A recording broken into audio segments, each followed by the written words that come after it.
This is Guardian Radio, your station for up-to-the-minute news and intelligent, interactive, and engaging conversations. 96.9 FM.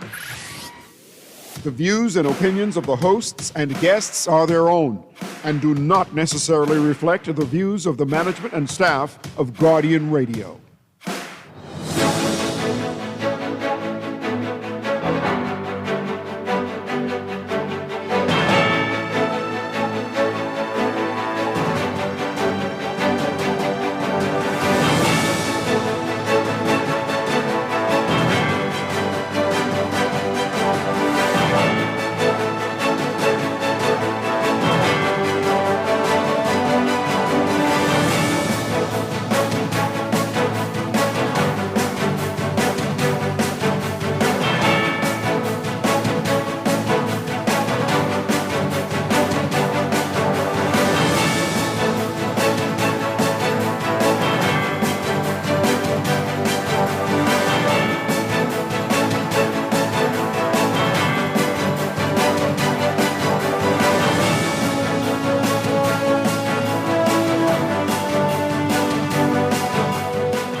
Good morning. It's Advance Poll Day, and National Security Minister Wayne Monroe says your vote will be protected. Sebastian declaring government contracts. The Fort Charlotte candidate has 19 lease agreements with the government. And U.S. Ambassador to the Bahamas, Herschel Walker, with some comments on the new hospital that's being developed, and says the U.S. will work with whoever wins the general election. It's all straight ahead this morning. I'm Dwight Strachan, and this is Morning Blend. Wake up, it's a new day. Wake up, it's a new day. It's the start of a new way. Don't you know that it's the start of the end of the old way. Wake up, it's a new day.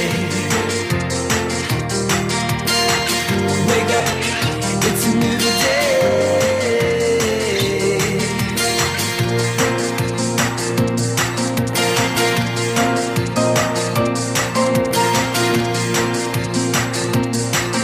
Good Bahamas, it is Thursday, April 30th, 2026. This is Morning Blend on Guardian Radio 96.9. Again, I'm Dwight Strachan. In a moment, Laverne Gardner will be joining us.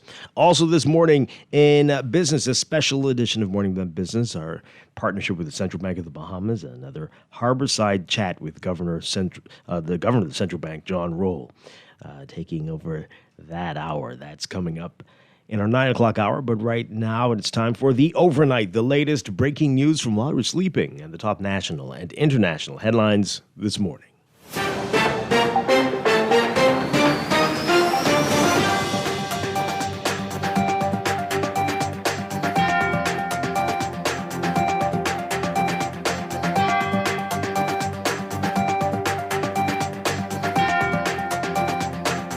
In the overnight, Minister of National Security Wayne Monroe says that the Bahamas need not worry over the integrity of the electoral register, saying that the same system that protected democracy in the country before will protect it again. Thousands of Bahamians are expected to cast their ballots in today's advance poll.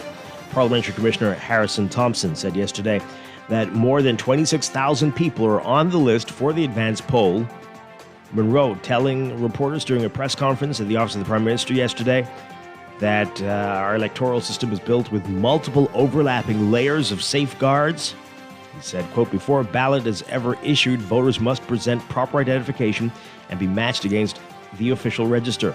The counterfoil for each ballot must match. Election officials are trained, they are observant, and they are accountable. Monroe also reminding that every political party and independent candidate, government and opposition alike, entitled to have agents present in every polling station, including during the advance poll, and that they'll be watching every voter, every ballot, and every step of the count. Earlier this week, the FNM raising alarm over errors on the voters' register.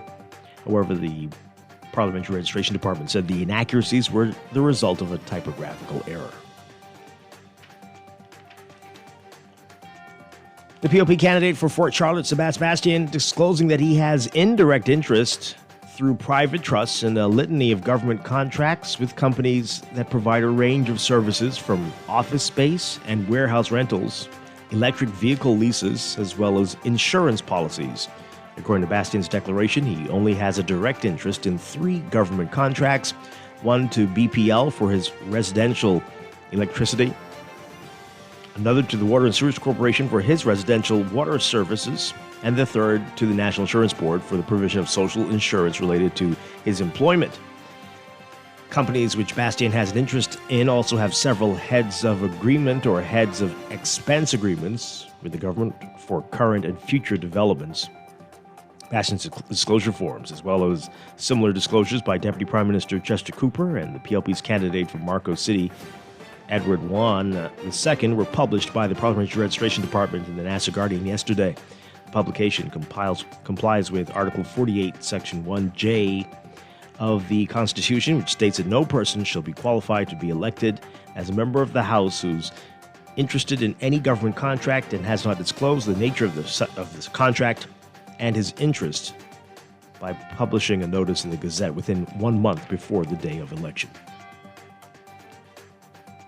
U.S. Ambassador to the Bahamas Herschel Walker says that the U.S. is staying clear of getting involved in the Bahamas' election, but he's pledging to work with whoever wins the May 12th general election.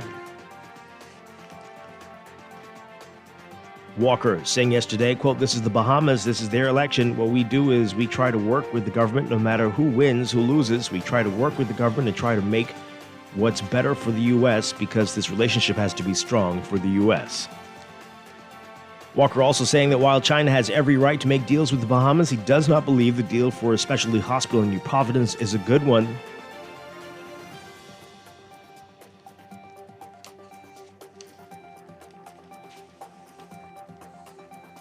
Last month, the government broke ground on the multi-million-dollar 200-bed hospital on New Providence Highway. Last year, the government signed an agreement to borrow $195 million from China Export-Import Bank to cover around 73% of the hospital's funding. Earlier this year, Minister of Health and Wellness Dr. Michael Darville confirmed that as part of the loan agreement with China Export-Import Bank for the hospital, there is a stipulation for a 50-50 Bahamian to foreign construction. At the time, Walker called on the government to reconsider the deal and emphasized that the U.S. is prepared to assist in securing a better deal for the nation. From the courts, a woman who mowed down her ex-boyfriend after he dumped her has pleaded guilty to attempted murder. Anthony's Clark tried to kill Matthew Griffin on April 10, 2024, immediately following their breakup, when Griffin left Clark's SUV following a heated exchange that signaled the end of the relationship. She pressed the gas and knocked him on purpose. Griffin lost a leg as a result of the incident. This happened at Hall's Close in New Providence. Clark was arrested when she showed up at the Carmichael Road Police Station and told them what she had done. Justice Dale Fitzpatrick will sentence Clark on July 2nd. He allowed her bail to continue until sentencing. Despite objections from the prosecution, Clark is wearing an ankle bracelet. And the death of a beloved pit bull terrier at the hands of the police has caused his family mental and emotional anguish. According to a lawsuit, Anishka Hall is seeking damages after police officers fatally shot Rashar on January 2nd, 2024 at their home in Yellow Elder Gardens. Hall has 2 sons, one a policeman, the other was 15 years old at the time of the incident. Rashar was in the family for 3 years and 9 months before he was shot dead. Hall says that she and her 2 sons watched their beloved family member bleed out after he was shot in the head and back. According to the lawsuit, Rashar was a beloved member of the family and was well trained, never leaving the yard. The property is walled in and gated. It has a sign on the gate warning visitors to beware of the dog. Hall went to work for 9 a.m. on the day in question, leaving her 15-year-old son home alone. Around 11:30 a.m., Hall said she got a call from her next-door neighbor, which prompted her to call home. She said her son answered, and soon after, a man came on the line and identified himself as a policeman. Hall says she asked the man why he shot her dog, and he claimed the dog had tried to attack him. Hall also questioned why the police were in her home alone with her minor son. She said the officers said her son had let them inside. After returning home, Hall said she noticed the officers entered her property through the side gate and the home's back door. She said the officers did not have a search warrant and no search was conducted in her presence. According to Hall, the officers failed to seek medical care for the wounded dog and she was unable to take him to the vet until after 2 p.m. when the police left the home.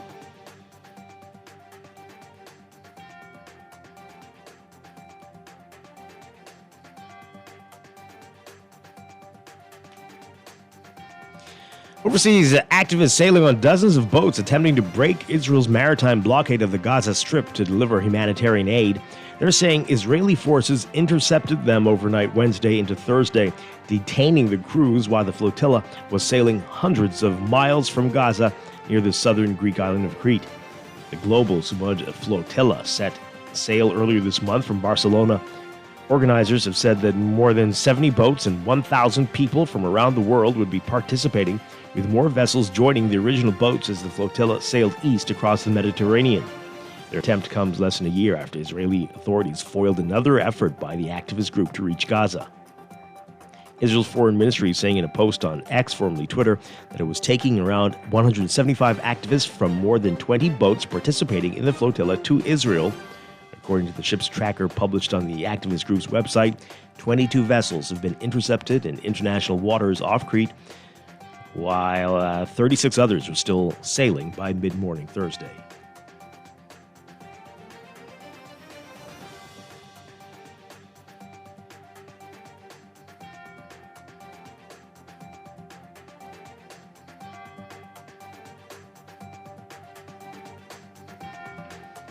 And the price of Brent crude oil briefly surging past $126 a barrel early today as stalled U.S.-Iran talks raised doubts over the reopening of the Strait of Hormuz and a permanent end to the Iran war. Brent crude to be delivered in June jumped 3.3% to $121.90 after briefly soaring past $126 per barrel. Brent to be delivered in July rose 1.4% to $112.02. Benchmark U.S. crude climbed 1.3% to $108.28 per barrel.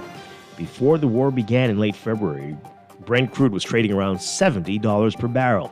There's no clear path to an end to the war. The U.S. has continued its blockade of Iranian ports while the Strait of Hormuz is closed, pushing oil prices higher. Reports today suggesting a possible escalation by U.S. Trump.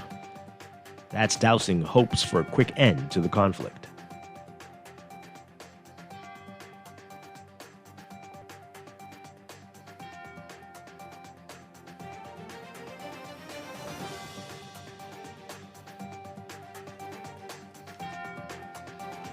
And the first direct commercial flight between the United States and Venezuela is scheduled to land today in the Venezuelan capital, Caracas, 7 years after the U.S. Department of Homeland Security ordered an indefinite suspension, citing security concerns.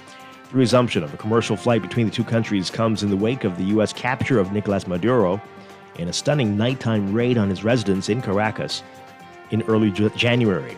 It also comes a month after the U.S. formally reopened its embassy in Caracas following the restoration of full diplomatic relations with the South American country. The flight, operated by Envoy Air, a subsidiary of American Airlines, was scheduled to depart from Miami at 10:16 Eastern Time and arrive 3 hours later in the Venezuelan capital, returning to Florida later in the afternoon. Earlier, the airline said a second daily flight between Miami and Caracas will start on May 21st. In late January, U.S. President Donald Trump said he informed Venezuela's acting president, Delcy Rodriguez, that he would open up all commercial airspace over Venezuela, allowing Americans to visit.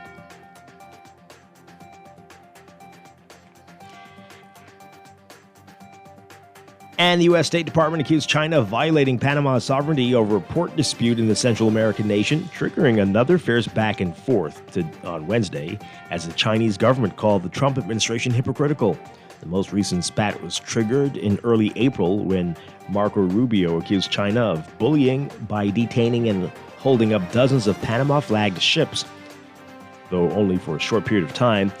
This after the Central American country seized control of two critical ports on the canal earlier this year from a subsidiary of a Hong Kong-based company.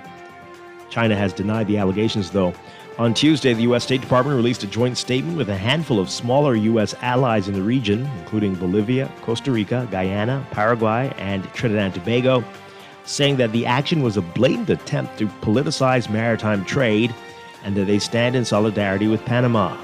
The comments come as U.S. President Trump has taken a more aggressive stance on Latin America, capturing Venezuela's president and pushing massive reforms in Venezuela, in addition to imposing an oil blockade on Cuba, meddling in elections, and threatening military action on Mexican cartels.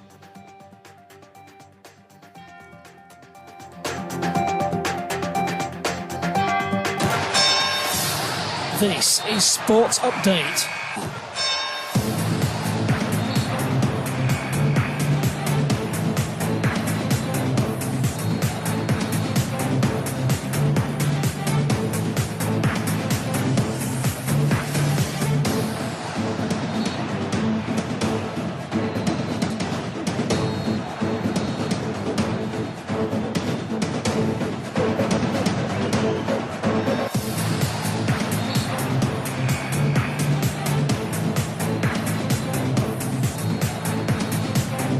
In sports, a total of 8 teams have clinched championship berths for the 2026 Government Secondary School Sports Association Baseball and Softball Championships by way of the sudden death playoff staged at the Blue Hills Sporting Complex Wednesday. The H.O. Nash Lions will have 2 teams contending for titles. The top-seeded Lions turned back the Anatol Rogers Timberwolves 12-9 in their junior girls matchup to advance to the final. On the other side of the bracket was a nail-biter between the second-seeded CH Reeves Raptors and the third-seeded D.W. Davis Royals. The Raptors snuck away with an 11-10 victory to advance. The pennant-winning Lions junior boys will also be vying for championship hardware after defeating the fourth-seeded Raptors 10-3 in their sudden death playoff matchup. And the Lions will take on the second-seeded Anatol Rogers Timberwolves, the latter edging the Royals 3-1 in a do-or-die playoffs. In the senior division, the CV Bethel Stingrays turned some heads with both their senior girls and boys pulling off upsets. The fourth-seeded Stingrays senior boys handed the pennant-winning C.A. Gibson Rattlers a 9-2 loss in their playoff game. Meanwhile, the Stingrays senior girls stunned the top-seeded Government High School Magic Phoenix 11-5. The Stingrays senior girls will now go head-to-head with the third-seeded Doris Johnson Mystic Marlins, who defeated the second-seeded C.I. Gibson Lady Rattlers 11. The final result of the senior boys matchup, we'll have that for you in an upcoming Sportscast. In the NBA, the Houston Rockets beat the LA Lakers 99-93 in Game 5, avoiding playoff elimination for the second straight game. And Cade Cunningham coming through for the Detroit Pistons on the brink, outdueling the Orlando Magic in Game 5 with a 116-109 win Wednesday night.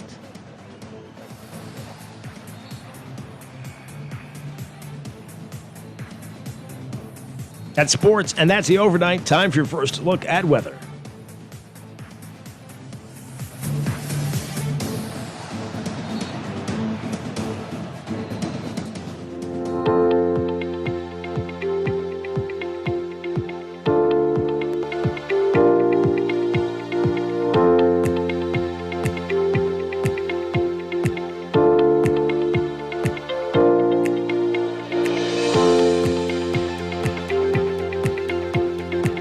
Weather for today, brought to you by Star General.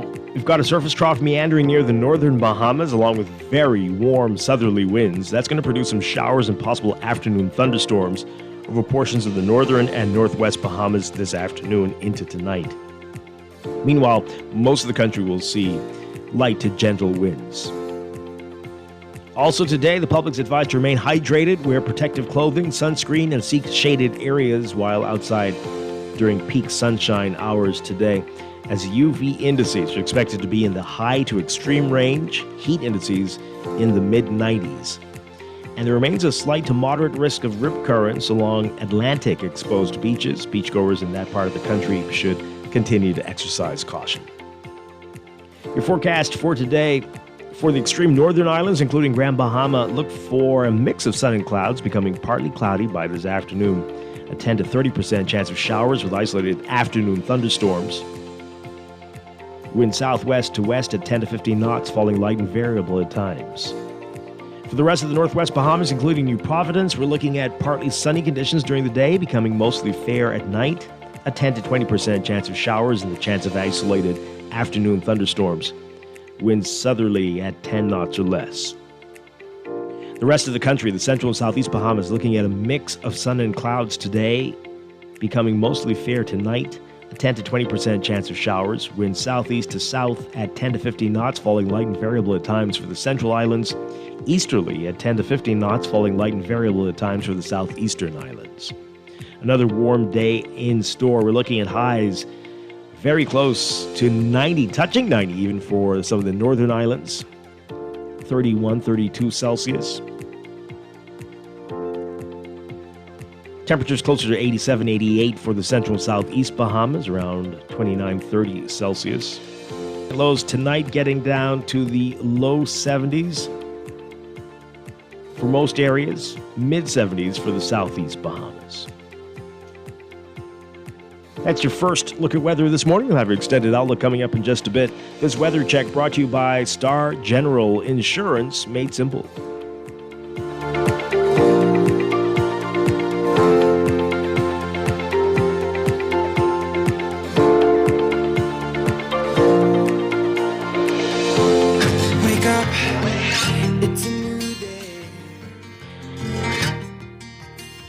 You are listening to Morning Blend. When we come back, we're discussing the day's top stories right here on your home for fresh news and smart talk all day. Guardian Radio 96.9. It's the start of the end of the old way.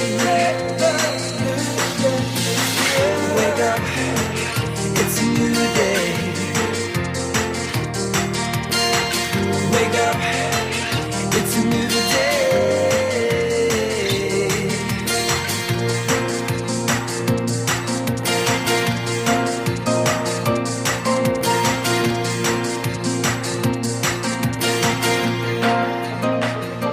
Of banks forcing you to use technology to bank the way they want you to? Your convenience is important.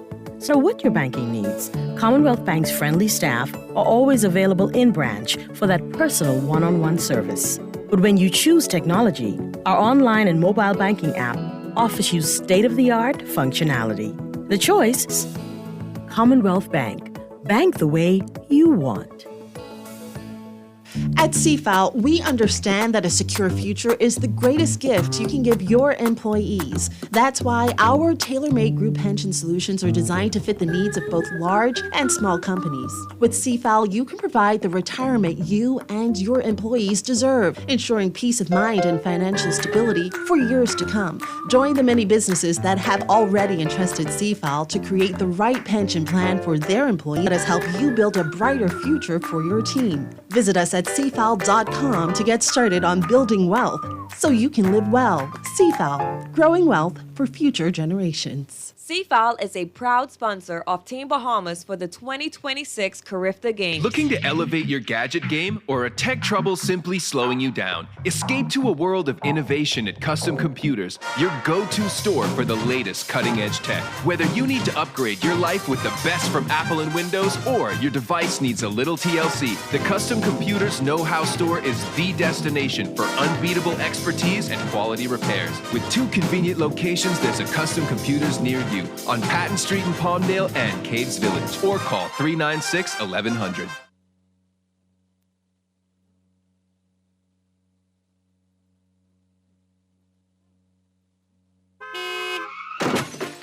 No one likes a fender bender. Oh, man. From a little scratch to a full mashup, NUA Insurance has got you covered with auto insurance tailored to fit your needs and budget.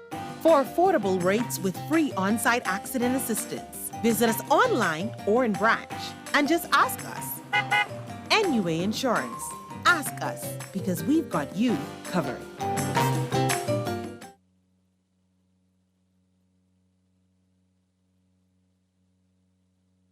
In the world of business, technology is not a choice, it's a necessity. And for businesses that demand excellence, there's only one choice for unparalleled support and cutting-edge technology.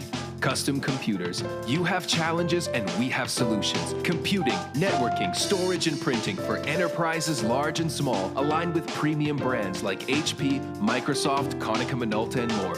Get tech done the right way with Custom Computers. Call the Know-How team at 396-1101.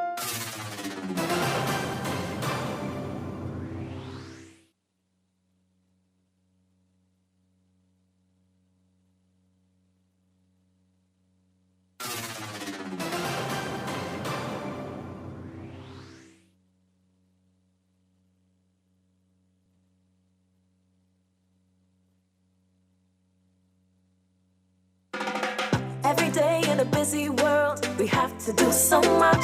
Bank with CIBC and get that personal touch. Share your ambitions, let us help your dreams come true.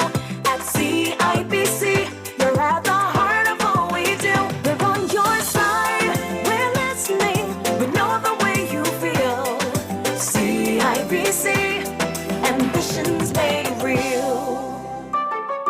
Has brand new chicken tenders, and they're everything you've been craving. Crispy, juicy, and seasoned just right. These tenders bring the flavor from the very first bite. Dip 'em, dunk 'em, love 'em. With sauces like sweet chili, scorching hot, ranch, honey barbecue, honey mustard, and Wendy's signature sauce. Grab them as a kid's meal. Enjoy them on their own, or make it a combo that hits the spot every time. For tenders you're gonna know by name, it's gotta be Wendy's. At Star General, you can go gold. Comprehensive car insurance covers from accidents, fire, theft, and third-party liability. But the Gold package gives you increased coverage for rental car and windscreen, personal accident, medical benefits, deductible waiver, and 24-hour roadside assistance where available. Our Star General Gold package also gives you up to $2,500 for accidental damage to a rental car anywhere in the Bahamas. Go gold with Star General. Insurance made simple. Every day in a busy world, we have to do so much. Bank with CIBC and get that personal touch. Share your ambitions, let us help your dreams come true. At CIBC, you're at the heart of all we do. We're on your side, listening, we know the way you feel. CIBC, ambitions made real. Wake up, it's a new day. Up, it's a new day. It's the start of a new way. Don't you know that it's the start of the end of the old way. Wake up, it's a new day. Welcome back to Morning Blend on Guardian Radio 96.9. We are streaming live on GuardianTalkRadio.com and on the Guardian Radio app for smart devices. We're also on your televisions on Cable Bahamas Channel 969 and BTC Flow Channel 612. You can tweet us at Morning Blend 969 or Facebook.com/MorningBlend969. Text us 422-4796. Standard text rates apply. 422 GR96. Once again, I'm Dwight Strachan. Joining me now, Laverne Gardner. Laverne, good morning. Good morning, Dwight. How are you? Doing well. Great to be talking with you again. Always a pleasure talking to you and to our listeners, especially those in Grand Bahama. Hey, of course. It's a very exciting day. I don't know if you've been outside the house yet, Laverne, but... No. Oh, man. I passed one or two schools, public schools, and this is what some people live for, the election days. Yeah, it's there's really an excitement for them. Yeah, it really is. Yeah. You went outside your house because you went into the studio, eh? Yes. Okay, because I'm like saying, Dwight, where was I going on the Thursday morning before 7? You might want to take a little drive around to see the circus. But we'll talk more about that in a bit. It is advanced poll day, folks. It is. So it's going to be interesting out there. We've got a lot to talk about in the news, but also in business. We partner with the central bank, and every once in a while we air their Harborside chats with Governor John Roll. We've got a new one today. And they were talking about issues affecting the economy and the business environment. This should be a good one. Yeah, absolutely. That's coming up in our 9 o'clock hour. But right now, let's get into what else is in the news.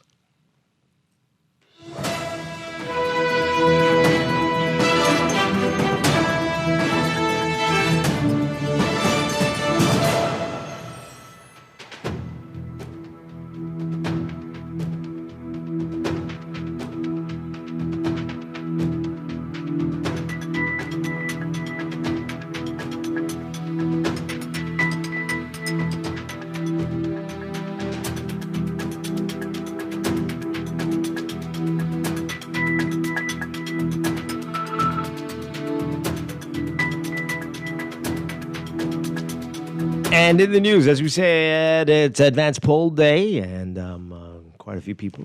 Let's see what this number is here. The Parliamentary Registration Department says 26,000 people are on the list to vote today. 26,000. And Advanced Poll Day. And as I said, on the way in school, I was like, what is happening there? Oh, man, just the flags from the various parties, and you could barely see the schools, just a sea of, especially blue, but red as well. And like, wow, this is crazy. I was in the supermarket yesterday, Laverne, and so the packing boys were all confused. They're like, no school tomorrow. They say, well, why no school though? Because election. No, election's in May. Like they're confused, and like, yes, tomorrow is a voting day. Nobody explained it to them? Well, some got it, but when they said it was because of the election, they're like, but the election's in May, and like, right. Advanced Poll Day. And then the cashier's waiting, like, I don't know why they just don't close everything for today. I'm like, well, calm down.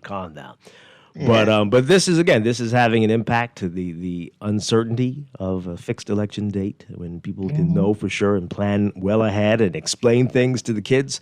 When people live for the thrill and the excitement of not knowing.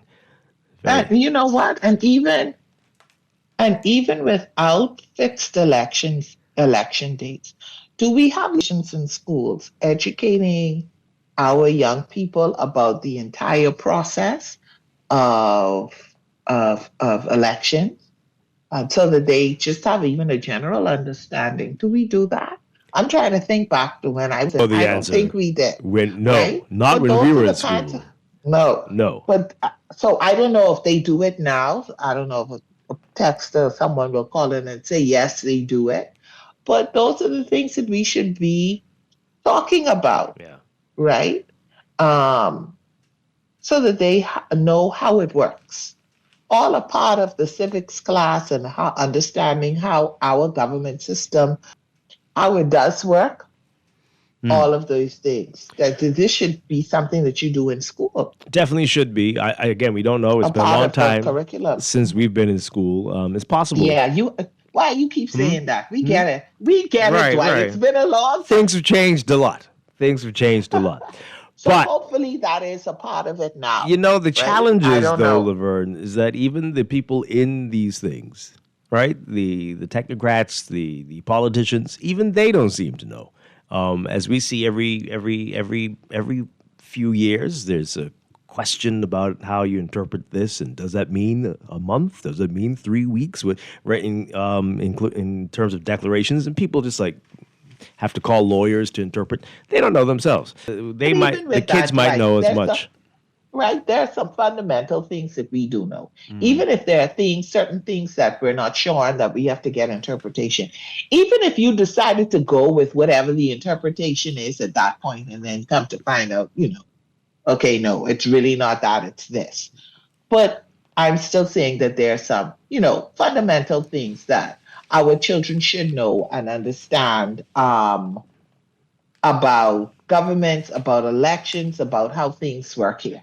And we should get that in school so that they understand. Yeah.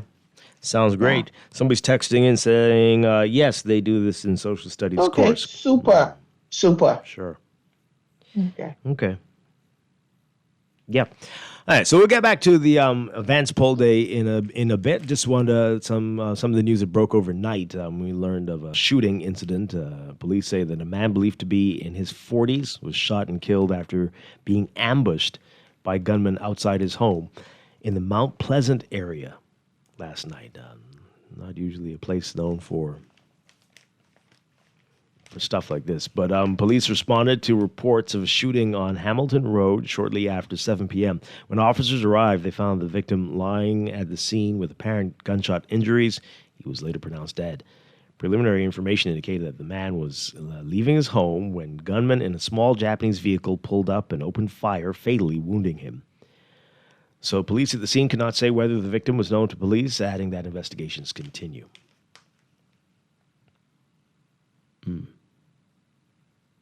Wow. So the latest killing has pushed the country's murder count to 22 for the year so far. Yeah. So the police issued this yesterday. Did you hear about this? This is very disturbing. They're investigating a sexual assault on a preteen. Oh my God. So this happened on Tuesday. A minor. Yeah. It happened on Tuesday. According to initial reports, just before 7 p.m., the complainant reported to police that her daughter informed her that she had been sexually assaulted at school by two men who were not students at the institution. The police are saying two males. What? Two males. The victim explained that around 3 p.m., while waiting for her ride, a fellow female student led her to a classroom. There, the victim alleges that the two males, dressed in white shirts and black pants, engaged in sexual intercourse with her. Oh, my God. So the case is under active investigation by the Sexual Offenses Unit of the Criminal Investigation Department. Dwight, question. Question about that. Can you just read that last part again? What happened after she went to the classroom? She alleged that the two males, dressed in white shirts and black pants, engaged in sexual intercourse with her. Not assaulted her? No. Why are we using these words, Dwight? Well, assault is a very vague thing. Sexually assaulted her? Well, I mean... I have an issue with certain words. Engaged in sexual intercourse. What? Sexually assaulted her because she's a minor. Well, I think sexually assaulted her doesn't necessarily mean intercourse. And I think that was needed to say here that this is full on rape. So that you're not confused that she wasn't, it wasn't, this was severe. All right. Perhaps. Because sometimes when they say sexually assaulted, it might not be intercourse. Okay. Yeah.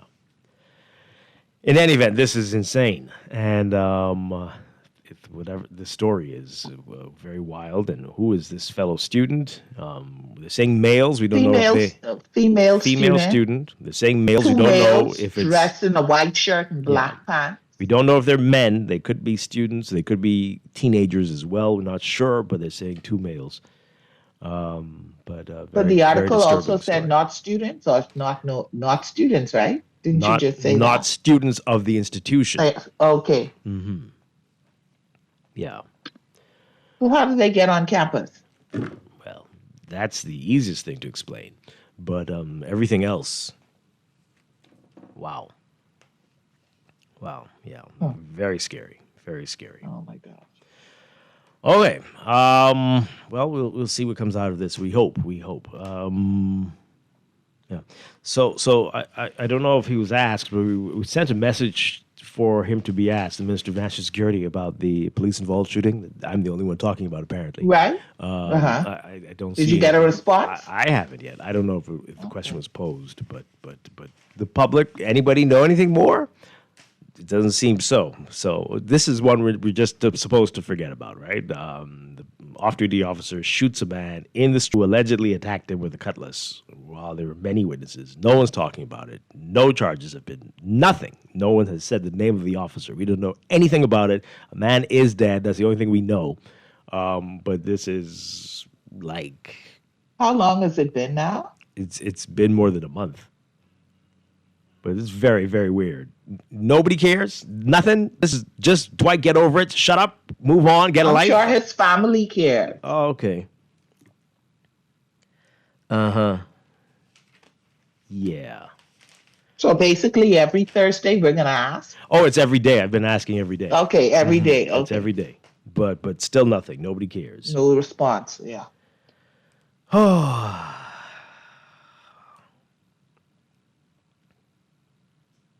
This is crazy. But why are they not saying anything? Why are they not saying anything? So strange. Anyway, we'll continue until they send until they say cease and desist, or send an off-duty officer to have a word with me. Until they say cease and desist, or somebody comes and have a conversation with you. Yeah. Gives you a friendly warning. An off-duty officer meets me in a restaurant somewhere and says, "Hey, well." So as we said, it's Advanced Poll Day, and there was a press conference, the Ministry of National Security, talking about this to assure everybody that we're going to be good. We're going to be good. Okay. Monroe, your vote will be protected. Okay. Our Latonya Roberts writing about it. So National Security Minister Wayne Monroe says that Bahamians need not worry over the integrity of the electoral register, saying that the same system that protected democracy in the Bahamas before will protect it again. Okay. Thousands of Bahamians are expected to cast their ballots in today's advanced poll. Parliamentary Commissioner Harrison Thompson says that more than 26,000 people are on the list for the advanced poll. The press quote, "Our electoral system is built with multiple overlapping layers of safeguards. Before voters must present proper identification and be matched against the official register. The counter for each ballot must match. Election officials are trained, they are observant, and they are accountable. Every political party and independent candidate, government and opposition alike, entitled to have agents present in every polling station, including during this advanced poll, and they will be watching every voter, every ballot, and every step of the count. That is their reason for being in the room every second of the entire advanced poll and the actual poll day. International observers were invited long ago and will be present where errors arise." Now, as you know, early in the week, the F&M raised alarm over errors on the voters' register. However, the PRD said the inaccuracies were as a result of typographical errors. Monroe says that the errors will not affect the validity of any ballot, saying yesterday, quote, "A typographical error in the register does not change a single ballot or a single result. The person must appear, they must present their card, it must be matched against the counterfoil. In that way, such errors are caught, recorded, and corrected. That is what the process is for. Every election and every democracy encounter administrative errors. What sets a serious democracy apart is not the absence of errors, but the presence of safeguards that catch and correct it." I think I should read that again. Every election and every democracy encounter administrative errors. What sets a serious democracy apart is not the absence of errors, but the presence of safeguards that catch and correct it. Ours have those safeguards. They've worked election after election under both PLP and F&M administrations, a fact that former prime ministers from both parties have publicly affirmed. Have confidence that your vote will be protected, not by promises, but by the trained officials at every polling station, the agents from every watching every ballot cast, and the observers welcomed from beyond our shores. Okay, let's get your reaction to that. You feel better now? About that? I have never felt. You felt. I haven't ever felt any concern, not since I started voting. Some other people are having some issues for some reason, but let's hear from you. Are you do you folks feel better if you had any doubts? And again, why do you have the doubts? Give us a call, 323-6232, 325-4316, 325-4259. Call us toll free, 242-300-5720. Tweet us, Facebook us, text us, 422-4796. Let's go to the phone lines before we get to these text messages. Quite a few of those. Caller, good morning. What say you? Good morning, Dwight. How are you? Doing well. Happy that you read that. Just wanted to chime in, just to echo what the minister said. And I'm speaking from a place of a person who worked numerous elections in the actual polls. You have? In the room, in the room itself. And really and truly, there's no major concern. So he's absolutely correct the way he laid it out. So what happens in the particular room, and what he did, what I thought he kind of missed out is also to emphasize to the Bahamian people that in each room there's also a police officer that's stationed in each polling room. So how it works is when you physically present yourself, the parliamentary registry has a counterfoil or a duplicate of your voter's card with your picture that has to be matched up. Your watch, everything persons who voted before has to be taken off. Your telephone, everything has to be left at the door. Any bags or anything, number one, that is done to avoid any possibility of a floating ballot. That's what persons may have a little concern. Once that happens, the process is clear. You have representatives from both sides of or all parties that are involved. I mean, I think we remember. I don't know if we have any first time. Well, maybe we do. But who doesn't remember this? But right, we know how it goes. Mm-hmm. Right. So even the concern that he mentioned, let's say, for example, that there is a fraud voter's card out there, right? Where we know some unscrupulous people have been participating in. You may have a voter card that is out there. Someone has a voter card, but not necessarily on the voter's registration. Then someone brought up, I think, from a particular party indicating that someone who was charged with fraud, right, with voter card fraud was still on the red. Doesn't matter, right? Because in law, the individual, number one, for example, makes provisions for voter rights. But here's what happens. If you're in the room and you are trained and you have any information that may be unscrupulous by the voter, you can challenge the voter. He has a set of lawyers that will give you a challenge list if investigation was done before.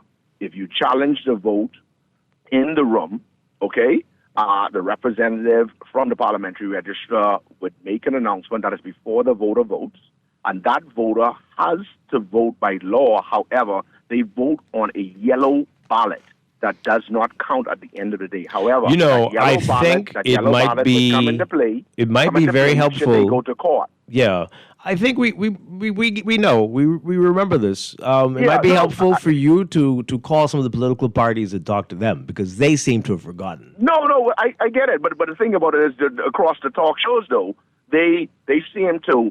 And I'm not speaking to your particular show. I'm just saying in general, they seem to add to the fear-mongering of the Bahamian people, right? That something unscrupulous or untoward can happen during the election period. And I'm happy that you voted, and I think you are one of the most, I don't have time for some of the things you say, but I think you are the most balanced talk show host, and you call it like you see it. But unfortunately, you have other talk show hosts, right, would jump on the fear-mongering, right, and rather inform the Bahamian people. And a lot of them would not have done what you have done this morning in reading that press conference, how it was laid out, to educate the Bahamian people. And sometimes I even wonder if investigative reporting is even done from either side from these news or these media houses. You know what I mean? But the fear-mongering is frustrating. And so I try to kind of share as best as possible. I'm not speaking to any particular party, but the reality is the safeguards are there. And if you have the information, rather than call the talk shows, make a report to the registry department, make a report to the police, so the due course can be done and an investigation be done. Okay. You know, calling the talk shows and fear mongering and putting fear and blaming people that something untoward is going to happen. And this goes for both sides. But that's all I should share. And thanks for letting me share. Okay. All right. You should text me the talk shows that you're talking about. I can't. Yeah. Well. Okay. I mean, I don't know what the thing about investigative. What does that have to do with anything? But I appreciate you. I appreciate you for maybe for the first time. We've got some young listeners, first time voters who don't know how this works. That was very helpful. Appreciate it. We can have some people who've been voting, Dwight, and still don't really understand how it works. Yeah. Oh, okay. Yeah, they just know they go in and they mark their X. Okay. They're not made, all of the protection, and they don't understand. They know that, yes, I see this, I see that, but I don't really get it. So, it's good information to share. Sure. I do wish the PRD would do more. I don't know if they've... They're busy. Well, you've got to allocate. So you need people who are out there educating. You need people out there who are speaking more frequently. It can't be all the commissioner. It can't be... You've got to do a better job. You've got to be a better job on letting people know how this process works, right? Doing what he did. If they could have been commercials about that, right? Public service announcements about that, so people know that you will feel like you are a fashion model or in a fishbowl, because there will be a whole bunch of people looking at you from every political party and all these people. And I've told the story before about how the last time my mom voted, because again we're using these purple voters cards from 2 elections, maybe 3 now back. And they're like, "You don't look like this person." All right, and so they really do. Some people are scrutinized, but others haven't had that experience, I guess. But there are lots of challenges, as in people challenging you. Like, do you have the right to vote here? Are you in the right place? I don't know. I never saw you on that street. What are you doing here? You don't. 2 years ago, that kind of, oh well. Again, you think these would be teachable moments. But I guarantee you, 5 years from now, or maybe it's 4, maybe it's 3, who knows? Only one man knows. We will have this same conversation. I hope not. I hope 5 years from now there will be no need to have this conversation. Okay, I hope so too. But I don't. I don't have that much faith. But hey. All right, so some of your text messages coming in. Okay, we'll get to that in a bit about the declarations. We'll get to that in a bit. Plenty of people have a lot to say about that. This is about the sexual assault. This person says, an easy case to solve. Oh, really?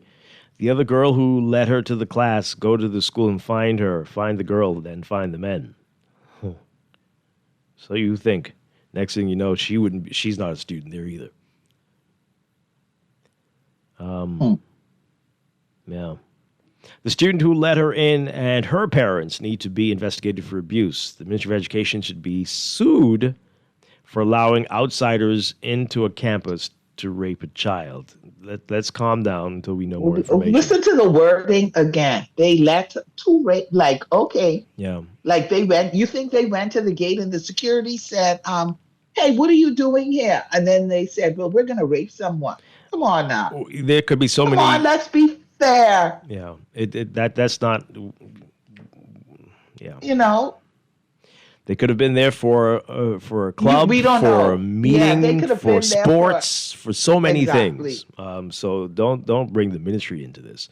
But we do need to find out what happened here. This is very disturbing.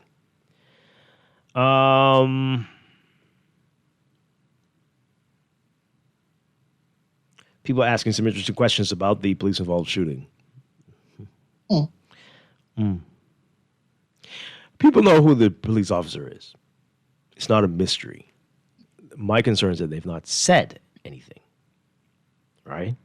And he was allegedly injured as well. No report on his condition, whether he's working, whether he's been on suspended, half pay, whatever. Nothing.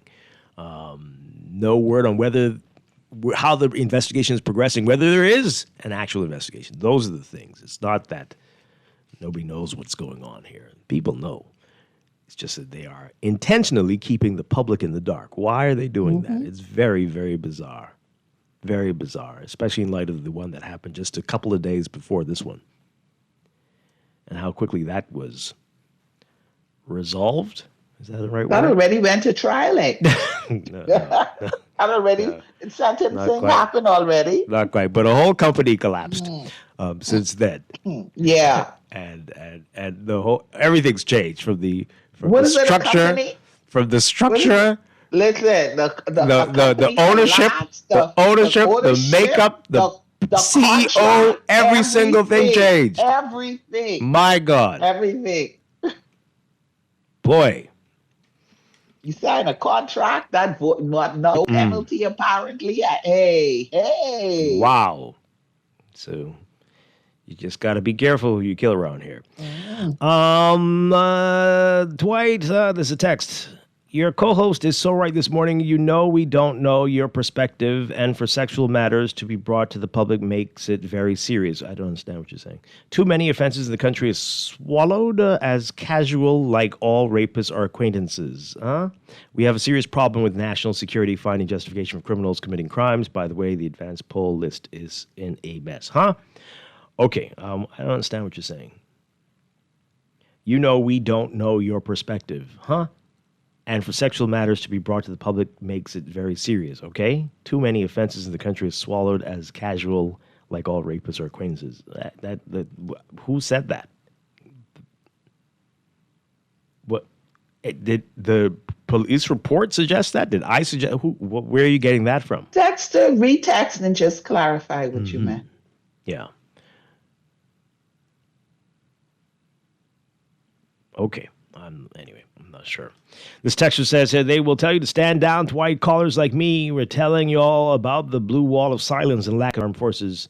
It's irreparable now. Well, I don't know if that's right, but okay, interesting. Maybe they have knowledge. Seems like they have more knowledge than we do, so that's why they use that.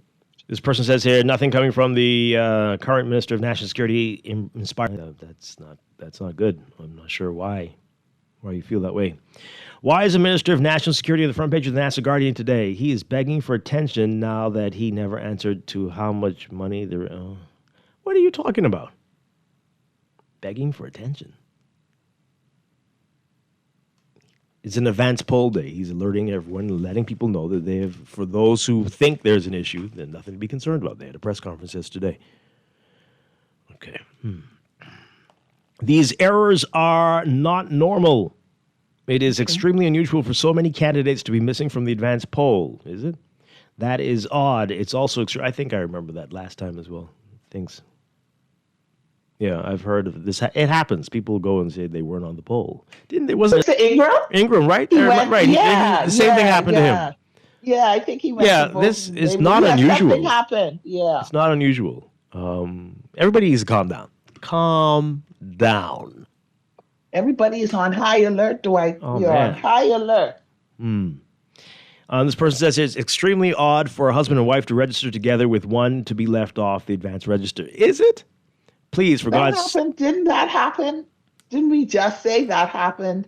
I'm sure the last election it was on the news. That happened with it was a big Prime thing. Minister Ingram. It was a big story. The next day it was all over the papers. Everybody was like, and then he was able to get sorted out, or however that worked. Yeah. But I'm sure there was some issue like that. Dwight, everybody's on high alert. We have already received instructions to make sure that we listen to the people, behind us and in front of us and here, listen to their accents. All of that we've been given instructions, Dwight. Hand them an essay to read. Hey, read this for me. Everybody is on high alert and ask them to read certain things and so. Maybe you can volunteer the National Guardian. Hey, read this excerpt in today.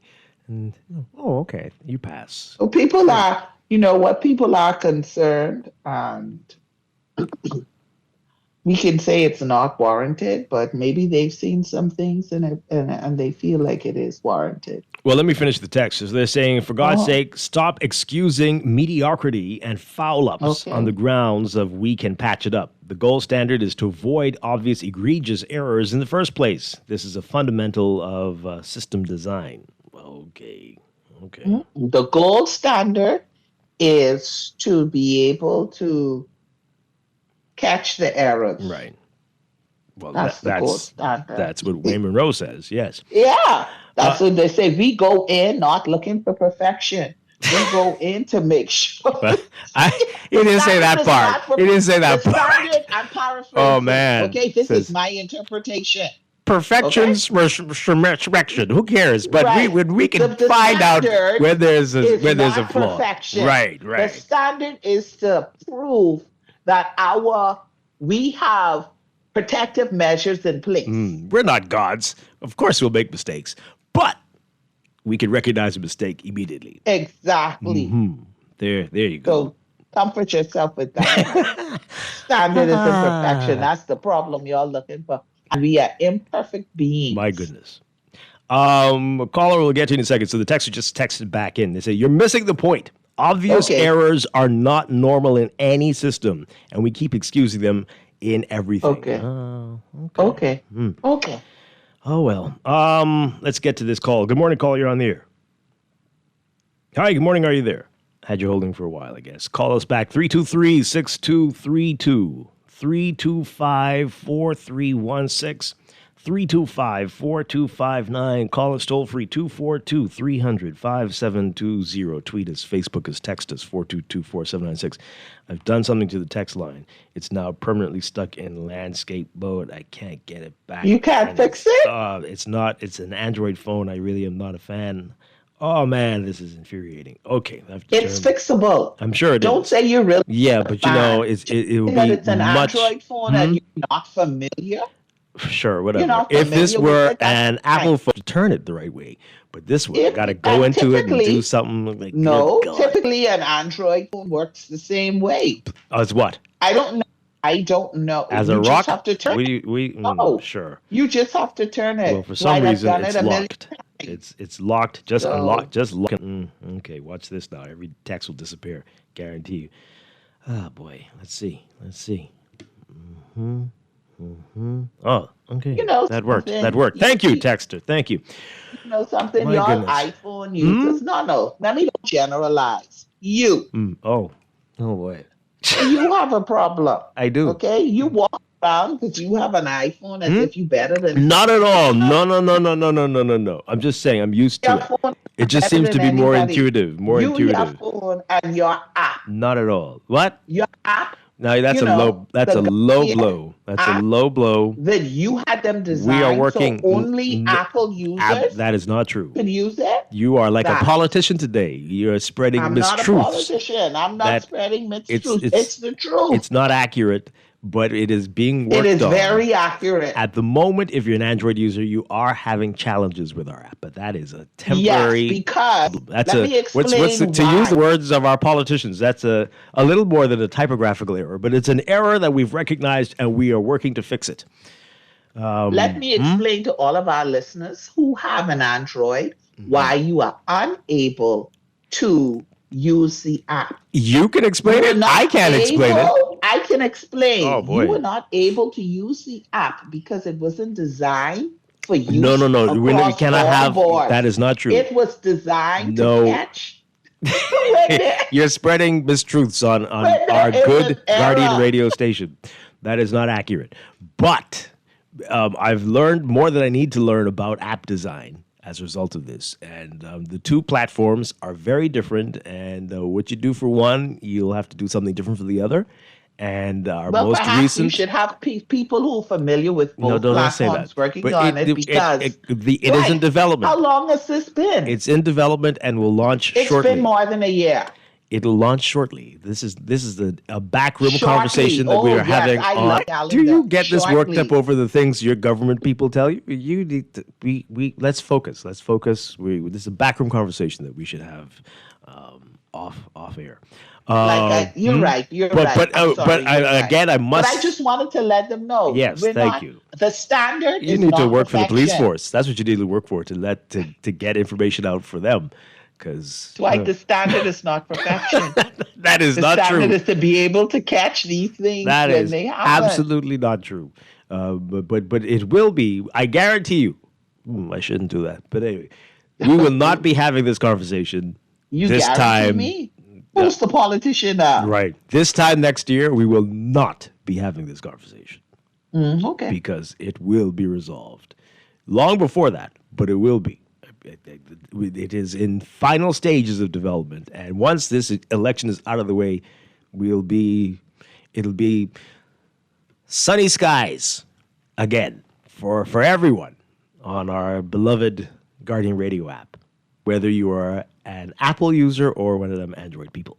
Okay, so this texter says here, you heard Prime Minister Menace on the eve. Oh no, Eyewitness News. That's what you're saying. Okay, no, two things anyway, which you should read. Oh, from an apolitical person, the opposition is just trying to follow Donald Trump's playbook, starting the population so that if they lose, they can call fraud. I mean, we've been saying that's what they were trying to do for a while. Whoever the they is, yeah. So please stop reporting on F&M fear-mongering. We changed government since 1997. Every time could that have happened if the government in power was cheating? We've talked about this before. It's an interesting strategy. It may backfire. It may backfire, but it is not good, and it will cause some possibly long-term damage, I suspect. These are people working hard to ensure that this is a safe process for everybody. This is, I don't know where they're getting this advice from. I don't know. This person says, I sincerely appreciate that you continue to highlight the lack of updates and accountability surrounding the police-involved shooting. It still baffles me that there appeared to be swift justice for I'm going to edit this a bit, for the American man who was killed that very same weekend, yet none for the Bahamian man. And what genuinely enrages me even more is how easily incidents like this and so many others are swept under the rug and forgotten because we fail to hold these people accountable. So again, thank you. It needs to make sense. I don't understand it. And, people are telling me there's very good reasons for this. I mean, this one you can't say. It looks disrespectful, right, Laverne? Like, certain people don't matter as much. Absolutely. It's not right. Can you tell me when the list of polling division locations will come out? Will it be published? I don't know. Especially for the newly created constituency. Okay, well, the last part's a good question. I mean, I think if you voted before, it's going to be, I don't think it's going to change from last time. But I'm hoping, yes, if it'll all, next week is going to be a busy week. Lots of information will be coming out. So pay attention, get the papers every day, and you won't be in the dark on this, I'm sure. I've been voting for 35 years. I do not understand the process or potential vulnerabilities, but I hear politicians talking like it's a problem, unsolicited, so maybe it is a problem. The gold standard is a system or recourse, not perfection. I mean, I think that's the same thing they're saying. Yeah? Watch that Android disc, nah. See, Laverne, you're trying to cause problems. Now you got the Android people coming for me. Wait a minute. Wait a minute. You got the Android people coming for me. Let's stop that. I'm not trying to cause problems. You are the one who always saying shady stuff about Android. No. You chose violence this morning with Android. I'm being told the polling divisions were published on Monday. So go. Check that. Check the papers. Last Monday, April 20th. Oh boy, April 20th. So wasn't there? I thought I saw something going around where you could type in where you are, and they can then and it'll tell you where your polling division is. Let me see if I can find that.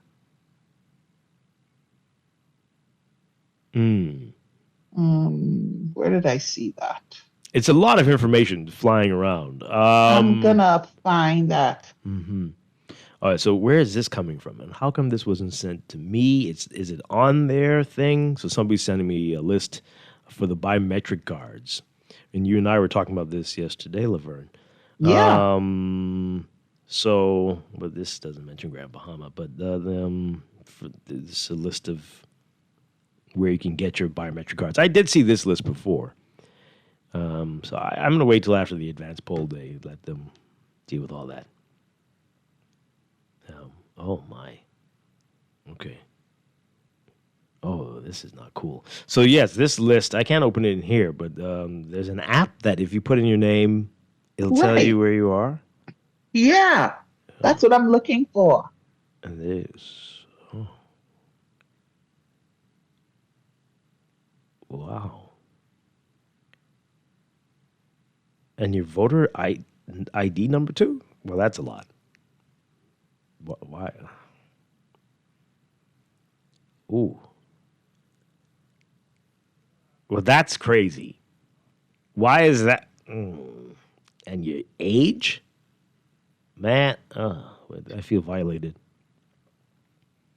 Is that necessary? By your age? It's got your age, your age, and okay, we'll take a look at that during the break. Yeah, that's. I know I saw that's it. an uncomfortable. I don't think I like that. Wait. Okay. We got to go to the news. Vote app? Yeah, we got to go to the news. We'll pick this up on the other side. This is Morning Blend on Guardian Radio. This is Guardian Radio 96.9 FM, streaming on GuardianTalkRadio.com and the Guardian Radio app, Nassau, Bahamas.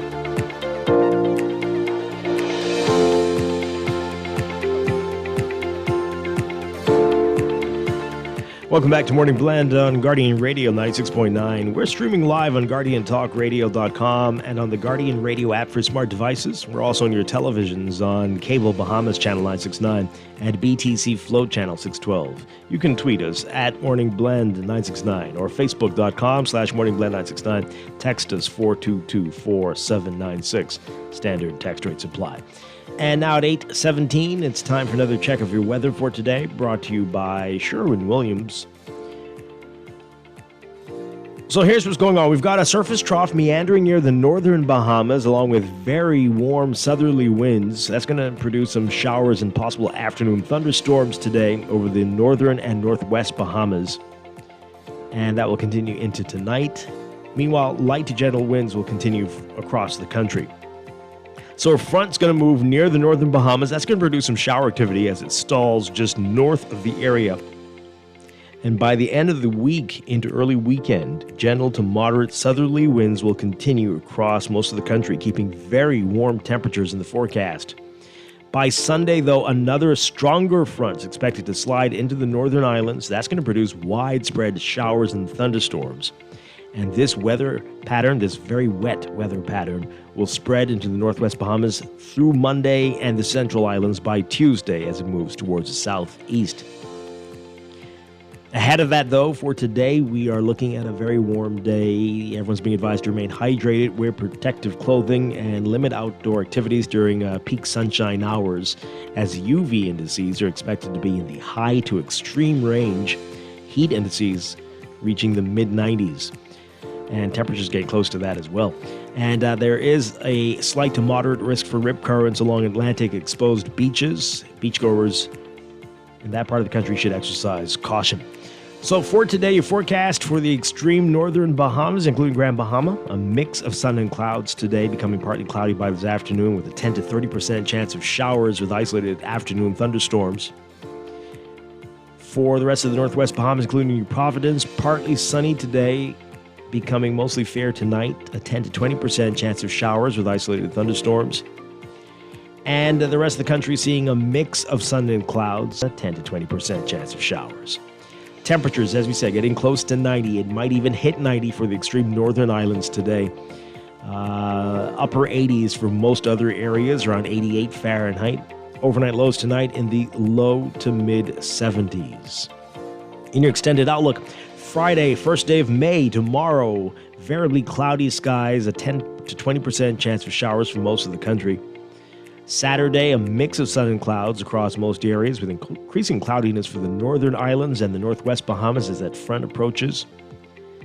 By Sunday, a mix of sun and clouds again, partly sunny to sunny, with a 10 to 20% chance of showers. The changes come Monday, partly cloudy to cloudy, but a 30 to 50% chance of showers for the northern half of the country. And that will continue into Tuesday with improving conditions by Wednesday. That's your morning blend weather check. Weather check brought to you by Sherwin-Williams. If you're looking to refresh your space, head to your local Sherwin-Williams store for premium paint, pro tips, and everyday deals that make it easy to get started.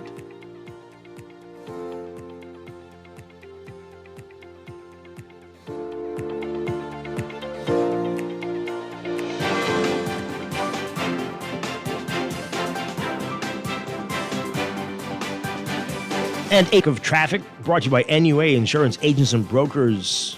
In your real-time traffic going on, we've got heavy traffic in a number of hot spots. We've got Mila Butler Highway seeing heavier than usual traffic well south of the Fire Trail roundabout, well south of Hamster Road even. If you're heading northbound all the way up to Tonic Williams-Darling Highway, that's northbound. And Tonic Williams-Darling Highway seeing some slow-moving traffic towards that roundabout. And eastbound towards the roundabout with Bahamas Games Boulevard. Once you get north of that roundabout, you'll still see that slow-moving traffic on your way to the six-legged roundabout, especially as you approach the roundabout with Sports Center Road. Then there's the six-legged roundabout. We've got John F. Kennedy Drive seeing slow-moving eastbound traffic and a bit of congestion on the southbound side on New Providence Highway.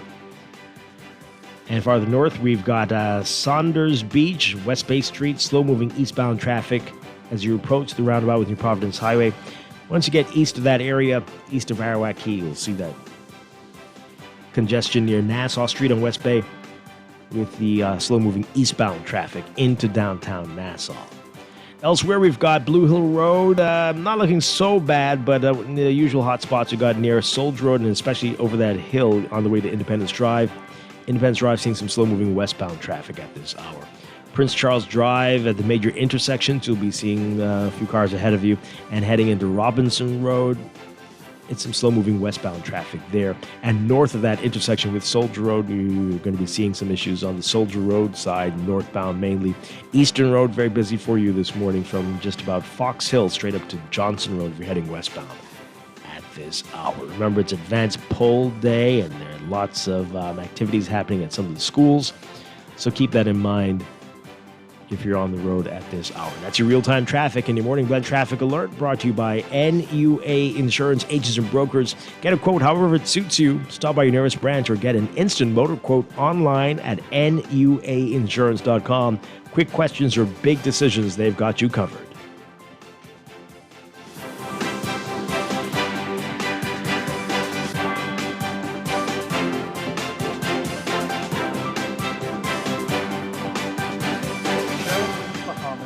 About when it comes to product range and product knowledge. If it's a new product come in the store, we walk the store and study that product. One thing with our boss, if a new product comes in, he takes the time and he's up to date with product knowledge. Mm-hmm. And we just had 9 weeks of different products that we had to study, and we had exams at the end of each product. Yeah. The only way we could sell the product effective, we have to know that product. Yeah, that helps us to relate to our customers. It gives us better knowledge to know what product to introduce to them. You understand? So we can know what product to give them to use and what product not to give them to use. Mm-hmm. So product knowledge is really key in Sherwin-Williams. They got the keys. And the key is the product knowledge that comes with our extensive product range at Sherwin-Williams Paints, Bahamas. Find colour in every day. Make Mother's Day unforgettable with Kelly's House and Home's Mother's Day sale starting Friday, May 1st through Saturday, May 9th. Save 20% on a lovely selection of dinnerware, glassware, luggage, silk flowers, and picture frames, except on net items. We have beautiful gifts that let Mom know just how much she's appreciated. Shop early and enjoy 20% off at Kelly's House and Home during our Mother's Day sale May 1st through 9th. Happy Mother's Day with love from Kelly's House and Home. Tired of banks forcing you to use technology they want you to? Your convenience is important. So no matter what your banking needs, Commonwealth Bank's friendly staff are always available in branch for that personal one-on-one service. But when you choose technology, our online and mobile banking app offers you state-of-the-art functionality. The choice is yours. Commonwealth Bank. Bank the way you want. No one likes a fender bender. Oh, man. From a little scratch to a full mashup, NUA Insurance has got you covered with auto insurance tailored to fit your needs and budget. For affordable rates with free on-site accident assistance, visit us online or in branch and just ask us. NUA Insurance. Ask us because we've got you covered. Wake up, it's a new day. Put more money back in your pocket with the Fidelity Debt Consolidation Loan. Why pay more when you can pay less? Reduce your monthly debt payments down to one low, easy payment. Apply for a Fidelity Debt Consolidation Loan today. Call 356-7764. Fidelity, we're good for you. This is Guardian Radio 96.9 FM. Streaming on GuardianTalkRadio.com and the Guardian Nassau, Bahamas. Hey! Come on, gal! Give me the thing! Yeah, gal! Hey! Why don't you give me what you promised me? Cause I've been waiting where you tell me be. Why don't you give me what you promised me? Got some play around, and give me. See, I done washed your dishes and all your brother clothes. Think cassava out your yard, I even feed your goat. I even scrub them dirty pig and get you firewood. Now you freaking out with the thing you tell me about. Now I the kindest bag, but you done with me hard. I only got energy from what you say you have. Gotta be true to your word, don't act so selfishly. And give me, then I will let you be. Oh, girl, come give me. Wow. Okay. Good. Welcome back to Morning Blend on Guardian Radio 96.9. Dwight Strachan along with Laverne Gardner on this Thursday morning, final day of April 2026. Can you believe that already? Wow. It is advanced poll day as well, so we're told 26,000 people have registered to vote early, and that's happening today. So, yeah. All right, so Laverne, I sent you that thing. Did you take a look at that? Yes, I said I'd seen it earlier. Yeah. So, yeah. Mm-hmm. So this is very, very odd. I don't know who's doing this, but this is I think they need some better protocols because anybody could look you up. It seems. Where do I vote? This is an app, I guess. But if you are registered to vote, you have a voter's card, then you should know where you are to vote, right? Yeah. Wouldn't you know? But I guess it's just as additional assistance. For whom? Because it's showing you all the people with a name similar to yours and where they are and who they are and the age they are and the voter number they have. Why is it doing all of that? And that's problematic. It's problematic. But anyway, people think they're helping, but they're creating new challenges. But anyway, all right. So we've been talking about what's going on. The Ministry of National Security advising everybody they don't have anything to be concerned about, that they will crack down on any errors that they see. People trying to vote fraudulently. It's not been an issue of any major concern And it's not going to start now. So they're saying. We're getting your reaction to that before we get on to some other things in the news today. This person says here, the concerns will not go away just because of Wayne Monroe's statement. It's a matter of trust, and the Bahamian people do not trust this administration. Where's your evidence to support that? If they say the sun is shining, you better wear... Okay. All right.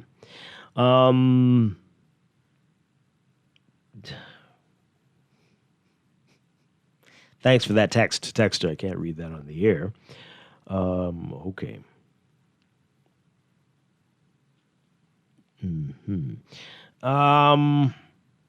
The app you're looking at is not an official app for the Parliamentary Registration Department. I'm sure it's not. It's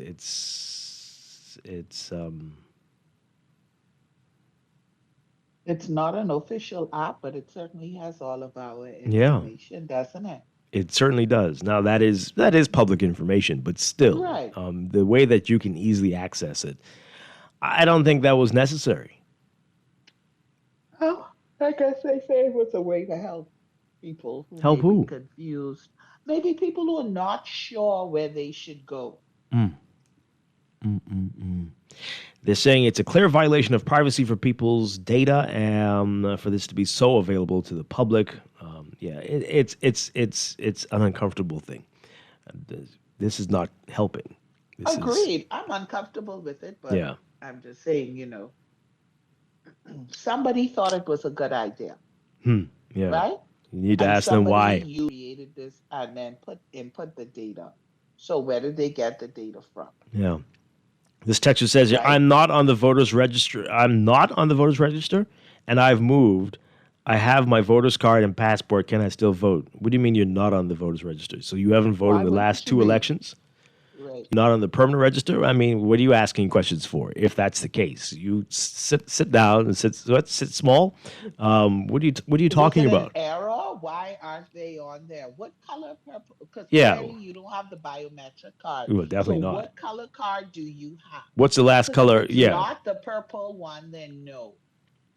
But if it is, then you should be on the register if you voted, right? You have or they say they have a purple card. Why are you just talking about this? You know, we've been trying to get this sorted out. Yeah, why aren't you on the register? Did you look into it? Did you report it to?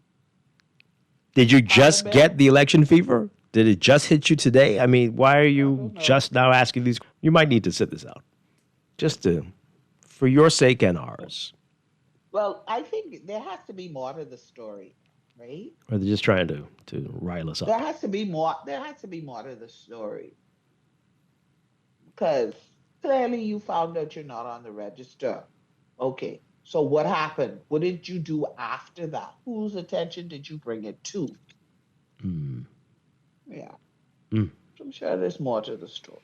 Well, anyway, good luck to everybody who's voting today. And again, I'm advising everyone to bring down this temperature, bring down the rhetoric. Everybody calm down. The sky is not falling.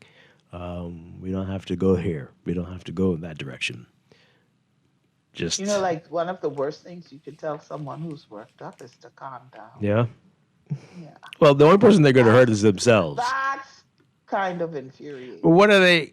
And I get that. But what are you worked up for in this situation? What are you worked up for? What's the real reason? I think that we have to really, seriously, because you and I, we are sarcastic and but we really do have to allow calmer heads to prevail, because when you're worked up and you're looking for something, you can misinterpret. You know what I mean?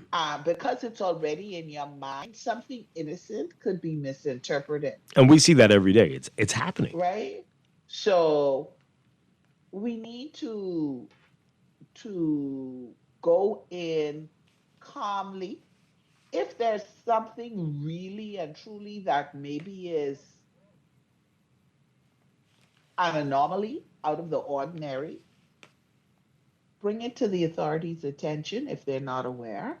But I don't want us to go in there, kind of geared up to find something wrong, if that makes sense. So everything you see, everybody, you're suspicious of everybody and everything. Yeah. Wow. So this text here, you can call in, folks, 323-6232, 325-4316, 325-4259. Call us toll free, 242-300-5720. This texter says here, there was also a statement last week from a caller who said in a prior election, a minister had asked him to consolidate a list of emails for all voters in the Bahamas. How do you get that data? These things are odd. Why am I worked up? I'm at data. Well, I mean, you'd have to ask people for that, right? So they were asked to ask people for their emails for a list. So that's not like. For me, I'd be interested to know the genesis of this form. Like, where did it come from? How whoever created it, how were they able to access the information? Some of it is public. Maybe they just went and Googled, but I don't think so. So I'd like to know. I mean, what about it? What is it a big deal? I'm not repeating myself. Okay. I'm not. I already explained it. Well, I'm not doing that. I don't So I'm understand. not going to repeat myself. I'm not saying it's a big deal. I just said that I would like to know. Okay, now I'm getting concerned. Oh boy.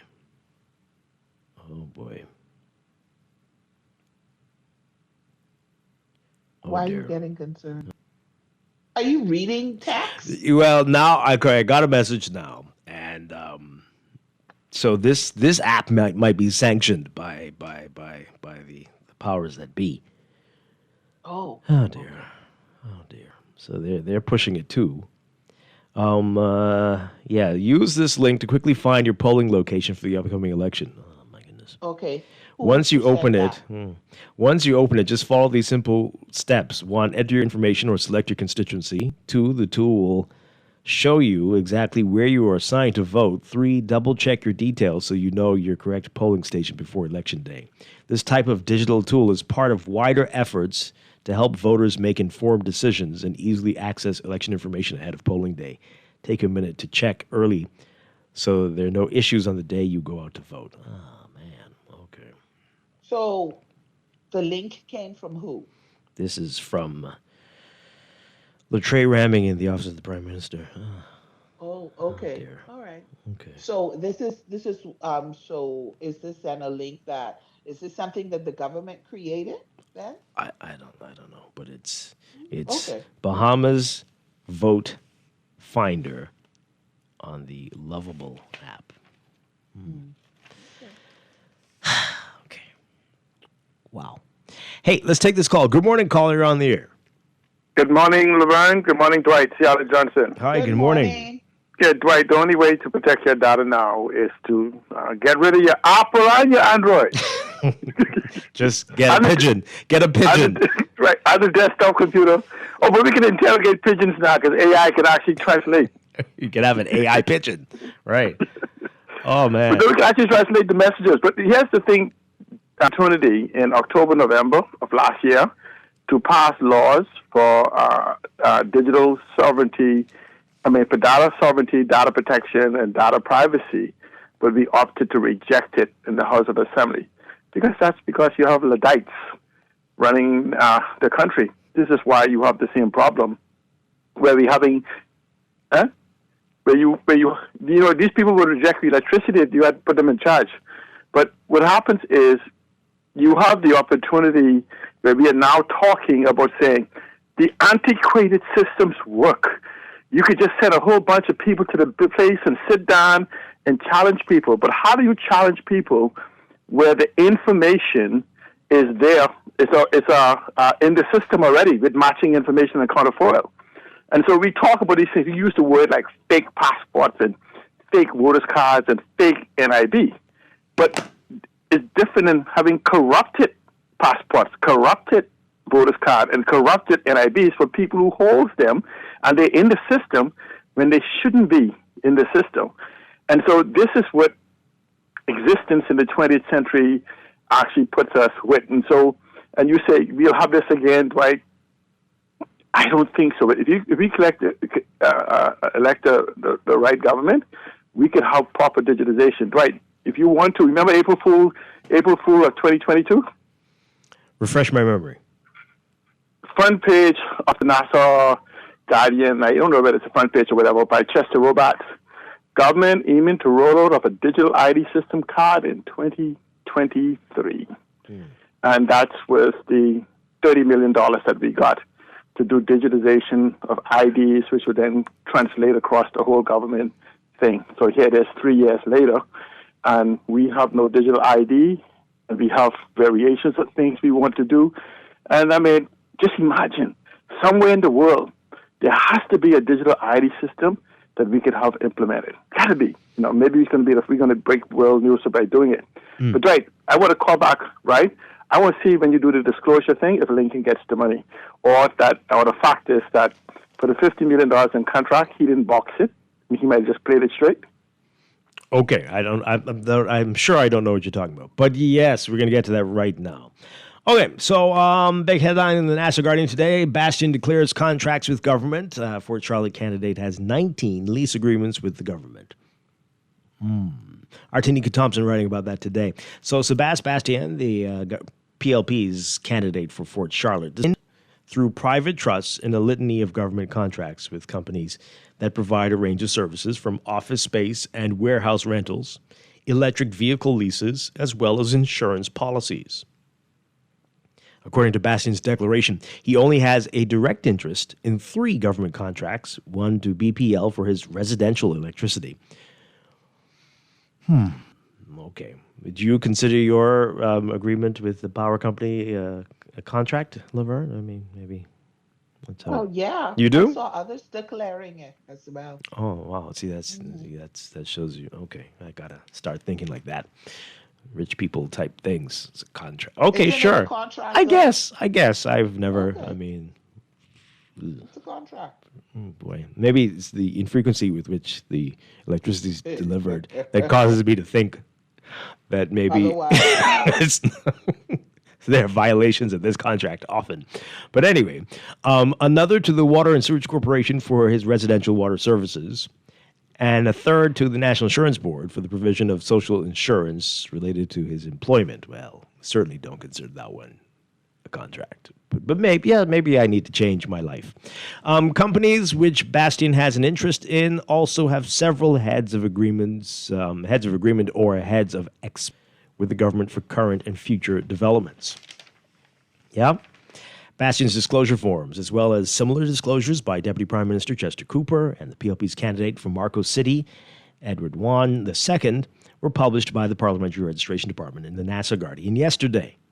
The publication complies with Article 48, Section 1J of the Constitution, which states that no person shall be qualified to be elected as a member of the House who is interested in any government contract and has not disclosed the nature of such contract and of his interest therein by publishing a notice in the Gazette within 1 month before the day of the election. Within 1 month. And so that's a key word there. I already saw a text about that. Not 1 month before, but within 1 month before. Right. On April 16th, which was nomination day for election candidates, COI leader Lincoln Bain objected to Bastien's nomination, claiming the latter had violated the constitutional requirement. Bain insisted that based on his interpretation of the clause, candidates had to disclose interest in government contracts a month before the election. However, a member of the PLP's legal team maintained the requirement to disclose must be done within the month before the election. Bastien's disclosure form is dated April 16th. He declared that he has an indirect interest in a litany of government contracts as a, quote, discretionary beneficiary under certain irrevocable trusts. Yeah? Okay, I need to start using words like this. I want to be one of these people, you know? Very important sounding. Irrevocable. Discretionary beneficiary. Yes. His form lists 19 commercial leases with public entities, including a contract with the government to lease office space for a 10-year period beginning October 1st, 2022. Again, many of these these aren't secrets. I think everybody knows these. Well, many people know. about these things. A company Bastien has interest in is also has a 20-year lease to rent office space with the treasurer of the Bahamas beginning October 1st, 2025. That's very recent. 20-year lease. Bastien's company, EV Motors Limited, has contracts with 3 different government entities, the Ministry of Finance, Bahamas Power and Light, and BTC, to lease electric vehicles for a 60-month period. These contracts were executed between June 2024 to February 2026. Bastien's company, BMGIA Insurance Limited, has 10 contracts with various government entities, including the Civil Aviation Authority, the Ministry of Tourism, Bahamas Air, Sandlands Rehabilitation Center, the Public Hospitals Authority, and others to provide insurance brokerage services. Wow. That's a lot. Bastien also declared his indirect interest in several heads of agreement and heads of expense agreements signed with the government for future developments. A heads of agreement exists between the government and Bastien's group of companies, which includes Venetian Development Limited, Southern Capital Group Limited, Venetian Village Holdings Limited, among others. Bastien's declaration states his group of companies also has a heads of agreement for future development over a 7-year period. Wow. That agreement was signed on September 15th, 2021. With an addendum added on September 6th, 2023.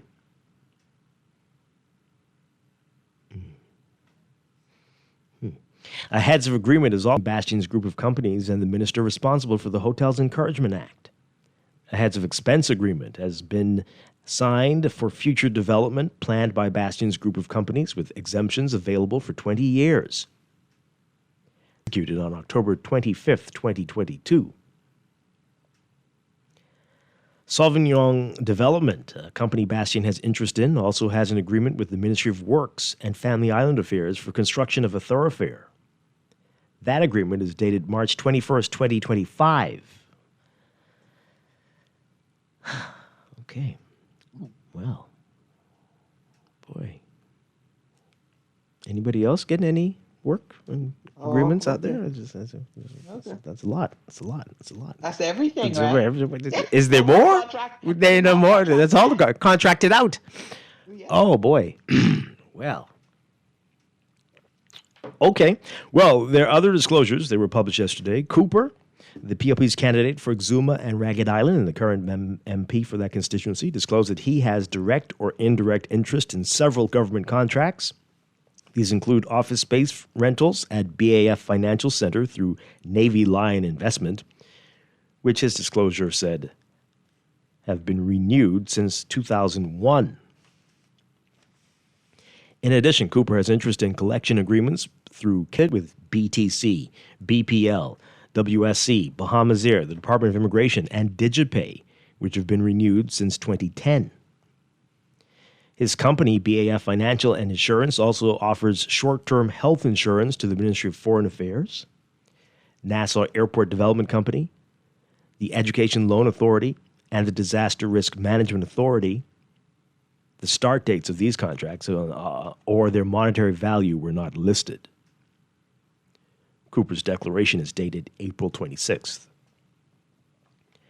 Juan, a Grand Bahama resident, declared his interest in Control Chemicals Freeport Limited, which has contracts with Grand Bahama Health Services, Public Hospitals Authority, and the Ministry of Public Service for janitorial services at 14 locations. The contracts also include the rental of warehouse and office space. According to Juan's declaration dated April 27th, his contract with GBHS was executed on July 25th, 2025, with a July 24th, 2028 end date. Juan's contract service was executed on July 1st, 2025, with an end date of June 30th, 2030. 2025 was a very busy year for contracts in the Bahamas, it seems. Dwight, do you have anything to declare? I declare that I have declare that you don't have any contracts? I have an electricity bill. I declare that. Okay. The contract year, Dwight. It's a And contract year. I believe my company's paying NIB for me. Yes, so okay. You hope? That's all I can declare. None of the three candidates revealed the monetary value of the aforementioned government contracts.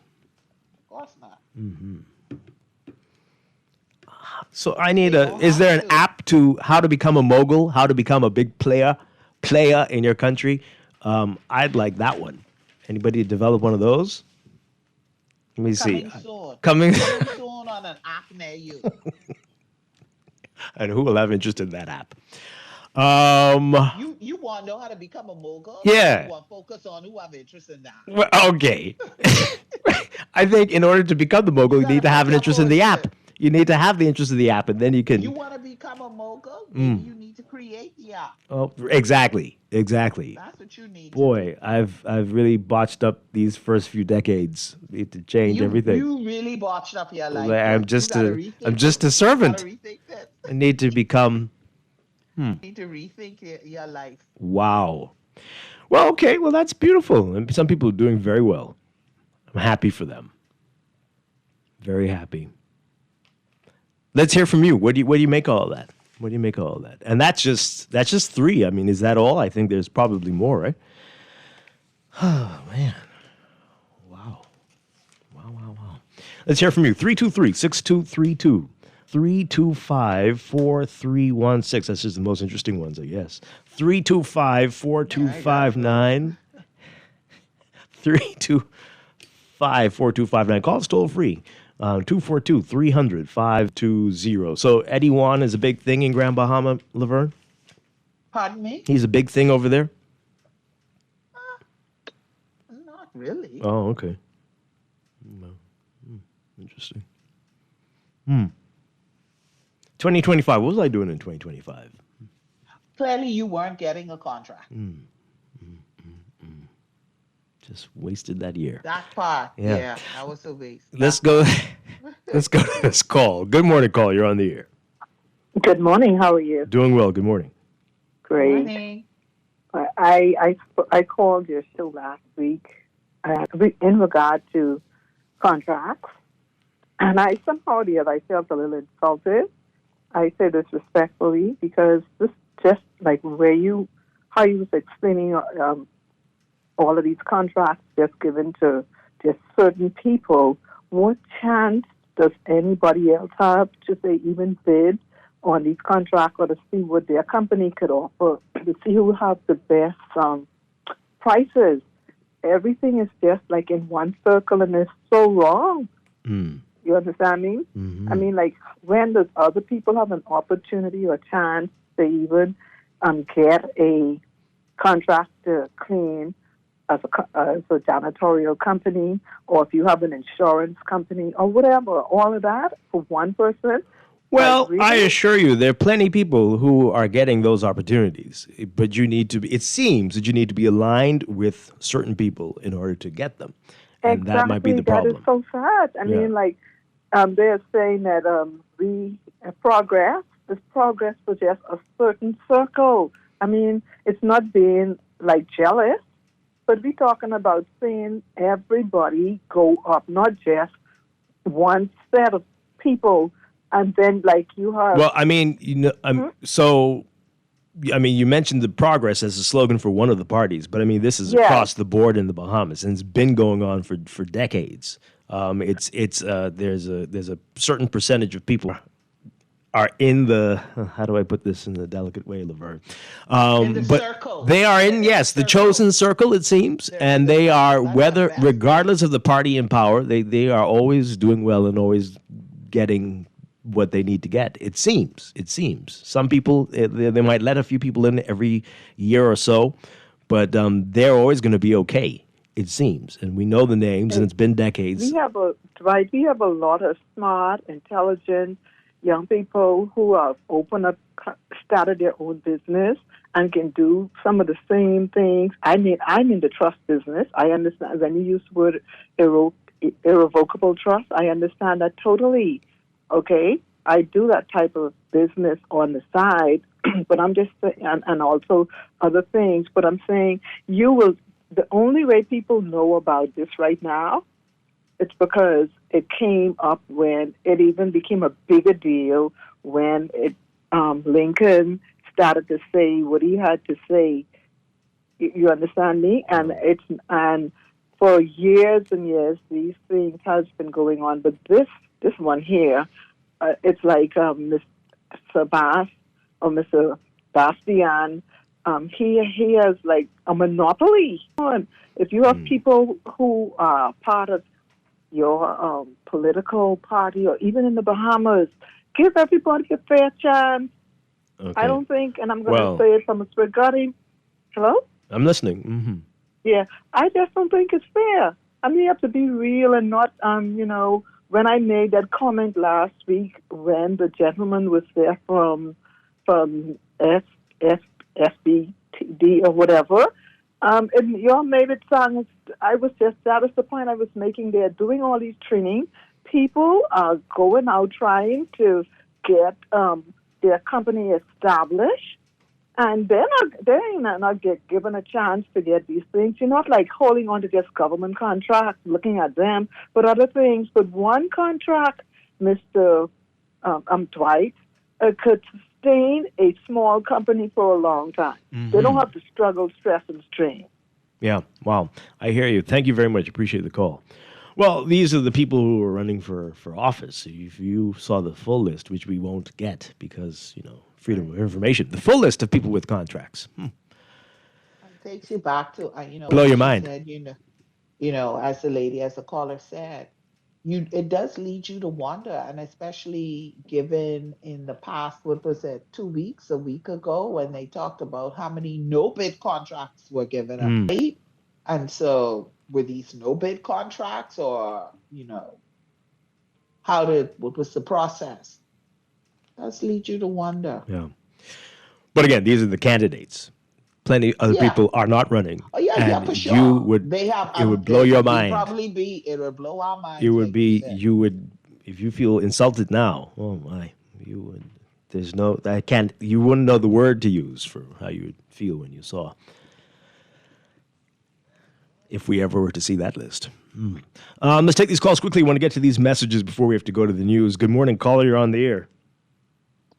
Hi, are you there?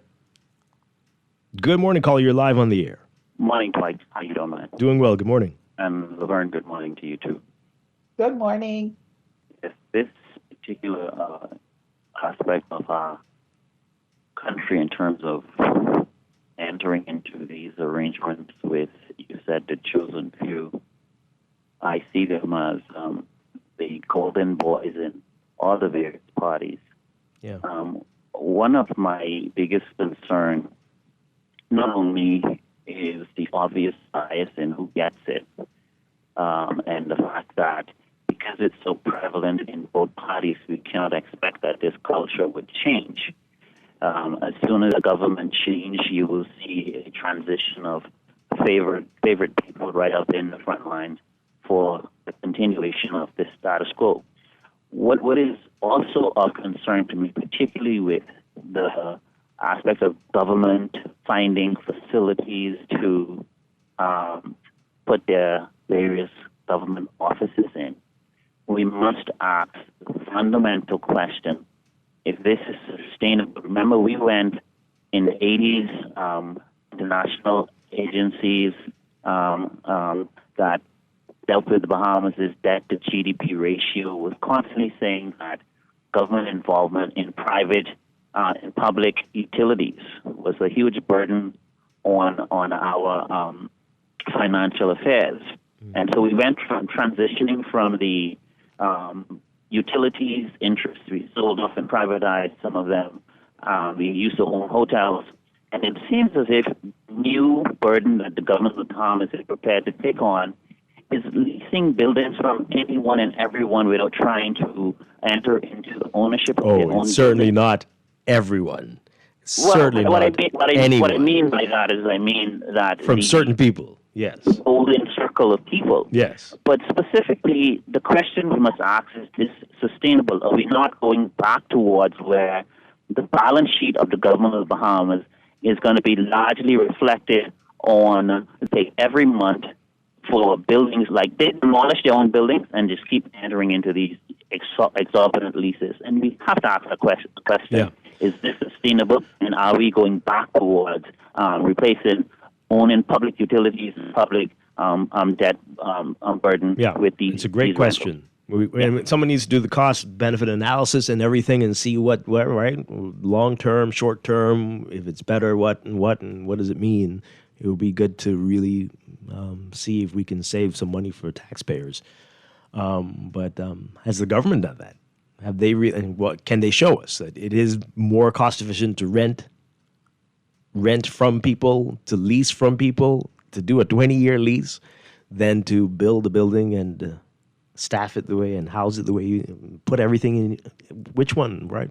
We don't know how they make these decisions. Not always.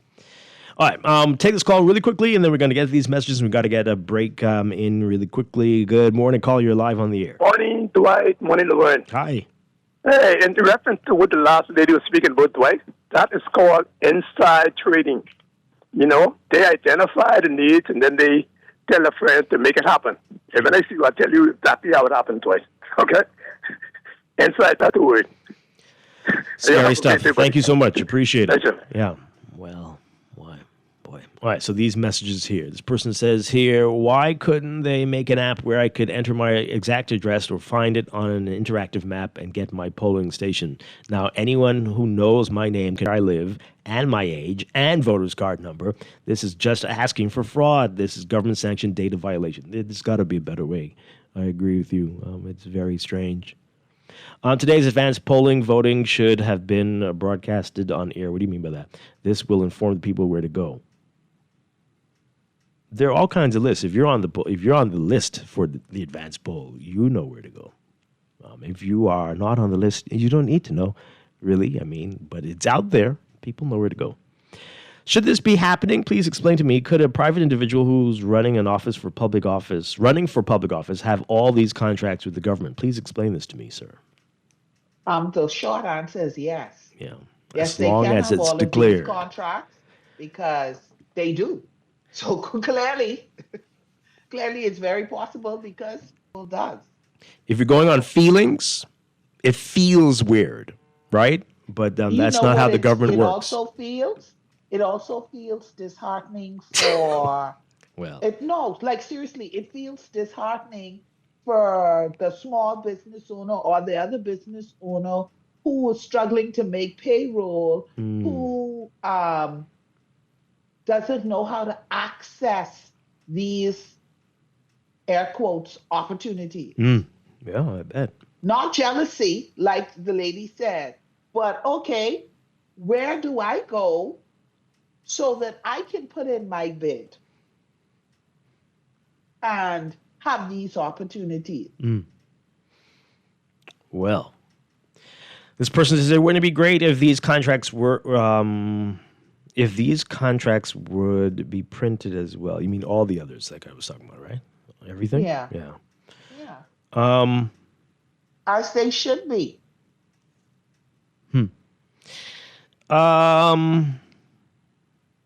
What?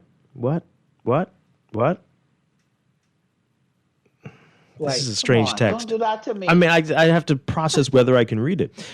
Dwight, if Marvin Dames can run this talk about Sabas, I don't get it, and his finances, we know exactly who he is and what privileges he will be afforded. Which one? Who? What? Okay, I see where your what is. Huh? Let's make it gets clear. worse. We're not doing a deep dive into Sabas's finances. We're really talking about contract. Yeah, and whether it's appropriate for... And whether it's appropriate, that's all. So we're not doing a deep dive into whatever, his finances and all of that. And we would be having this reaction if it wasn't him, if it was somebody else. Certainly. Yeah. So I'm going to leave out a line in this text, but they say, well, he declared at least, give the poor guy a break. Okay. He declared at least. Okay. Do you know if such a report has been made public prior to previous elections? Can you please try to find? Yes, I believe This is a requirement. It's in the Constitution. But people are paying attention because people have seen this over the years. We've known that the government's been renting a lot from, and they have contracts. This isn't like the first. Right. It's been getting worse, if I can use that word. It seems as if, we won't say worse. Yeah, we'll that's just an say interesting it word. seems as if More it has prolific? increased. Yes, it's getting right. Right. It's happening a lot more. That certain. And I think people are becoming more and more aware. Yes. Right. You're in the As government. people become more and more aware, we're going to talk about it. It's going to come up more. You're in the government. Your insurance company has all the contracts. Your this has all of that, and that's causing people to say, "Hey, what exactly is happening here?" Yeah. So, this person says here, "What's on Rick Fox's declaration?" Well, we've seen that before. Again, it's a lot of stuff from outside of the country. Right. Does he have contracts? Not yet. Because this is the part that we were talking about. Come on, don't do that. Don't do that. Tax this, don't do that. Yeah. We're talking about contracts. So we're comparing apples to apples, right? So right. It's that's what we're talking about. Contract, government contracts and interest. Yeah. That is what we're talking about. This texture says here, thanks, Dwight, because these people are always trying to be political. Both parties only feed their few when they are in power. If the government changes, their people the monopoly to get contracts, although some of these are very long-term and that clearly won't be broken during the next term, right? As you see, some of these are long-term contracts that folks have, so they're going to have to deal with these folks no matter what. System of family, friends, and lovers in both parties. They're all the same. It does seem to be. Great show. Thank you for being honest and saying what needs to be said. No matter which party is in, they do the same thing, and the same thing has been going on. There are only two particular circles. You sure it's two? I think it's one. Very mucky, gigantic, not big enough though. Circle. It's a big circle, and they all do well, no matter who's in charge. It's like, you ever saw one of those people like struggle for 5 years? Nah. They go on to say, until we, the people, demand more from this country, it will not change. We also need for some of the old politicians who infected, the new politicians to, oh goodness gracious, to move on. I'm changing that. I'm not going to read what you said. It's the same thing with the children of Israel. God waited until that generation departed for the new generation to enter the promised land. Okay. We have almost 50 different economic models valued in the tens of trillions yearly possible in the Bahamas, but not a single framework has been released in a decade yet. We talk about them almost weekly as possibilities. Okay. Dwight, here's your guide to becoming a mogul in the Bahamas. 1, start an illegal enterprise. Oh, Lord. 2, use organization. 3, get that political organization to regularize and legalize your illegal enterprise. And 4, wash, rinse, and repeat. Oh, boy. Well, what's left? What's left that hasn't been done? I've got to check the black web for that one. Okay. Laverne, you want in on this? You know what? Thank you so much for the offer, but I'm going to decline. What? Thank you. You're going to regret that. When I have all the contracts. You? Anyway, okay. For most people, well, I'll remember this. For most people that are complaining about who has contracts for what, ask one question. Do they have insurance companies with assets to cover liability? Do they have car companies to supply most government agencies? Do they have building spaces available to rent? Most people complaining can't even make the mark and come off as jealous because most rich... Who sent this text? Because most rich people use their money for investments while others go to party on the weekend. Hey, who's this judgmental Daddy Warbucks here texted us? Wow. You don't know that. Oh, man. You don't know that. Okay. Boy, I tell you. Wow. Anyway, this texter says that, trust me, the small business owner couldn't sustain government contracts. They can take months and even years to pay. Oh, boy. Well, that's scary.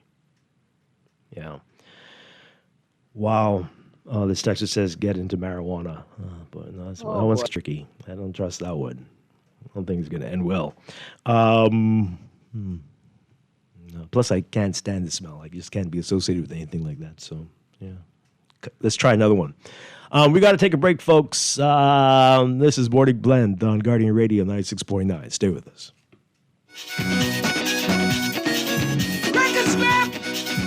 Come on! This is Guardian Radio 96.9 FM, streaming on GuardianTalkRadio.com and the Guardian Radio app, Nassau, Bahamas. The views and opinions of the hosts and guests are their own and do not necessarily reflect the views of the management and staff of Guardian Radio. Wake up, it's a new day. Wake up, it's a new day.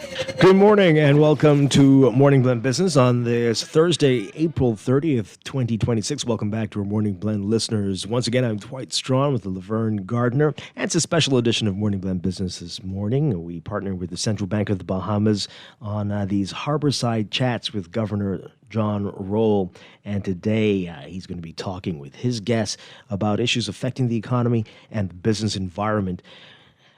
Here now, Governor of the Central Bank, John Roll.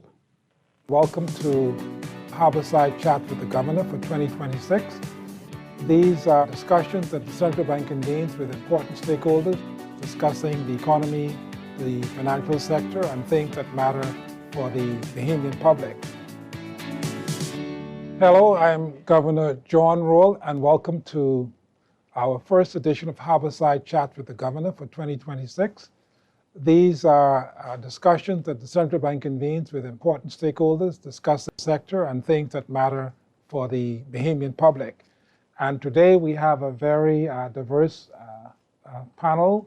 We are discussing the issue of financial inclusion on the backdrop of some of the recent work that the Central Bank has been doing to scope and introduce a basic banking account facility for individuals. Our guests today are very seasoned in their respective field. We have, first of all, Mr. Matthew Aubrey. He's the Executive Director for the Organization for Responsible Governance, so he's very active in the advocacy space. We have Ms. Nina Maynard from the private sector. She's the Human Resources Director for the Myers Restaurant Group of Companies. She'll tell us a bit more about who the Myers Group is very soon. And we have Mr. Roger Archer, a commercial banker. He's the Managing Director for Scotiabank in the Bahamas. Let's start with you, Mr. Archer. Help the viewers to understand, why commercial banks are important in our economy, and what is it about your job that you find fulfilling? Thanks for the question, Governor. Commercial banking is at the heart of economic activity. We are the ones that are facilitating trade. We are bringing ultimate borrowers together, acting as an intermediary, and we are facilitating growth, supporting government, and ensuring that the economy does well every year. What really gives me, pride in seeing small businesses being able to grow. Thank you. And Mr. Aubrey, you are a strong advocate for transparency, accountability, and good governance. Tell us, how your experience to date has prepared you for the work that you do. Interesting question. Thank you. So, as the Executive Director for the Organization for Responsible Governance, the first thing I think that we build our work on is that there is this mutual social contract between government and citizens, that neither can be successful without the other, right? And that includes the private sector, and that includes our communities wide and far, not just in Nassau, but across the Family Islands. And that really at the heart of it then talks to this topic of inclusion that we're discussing today. So I like that inclusivity theme, and I just want to put a plug in here for the Central Bank, because even though we talk about financial inclusion, being included financially is also the inroad to being included more generally in society. So that's why the financial side of it is important.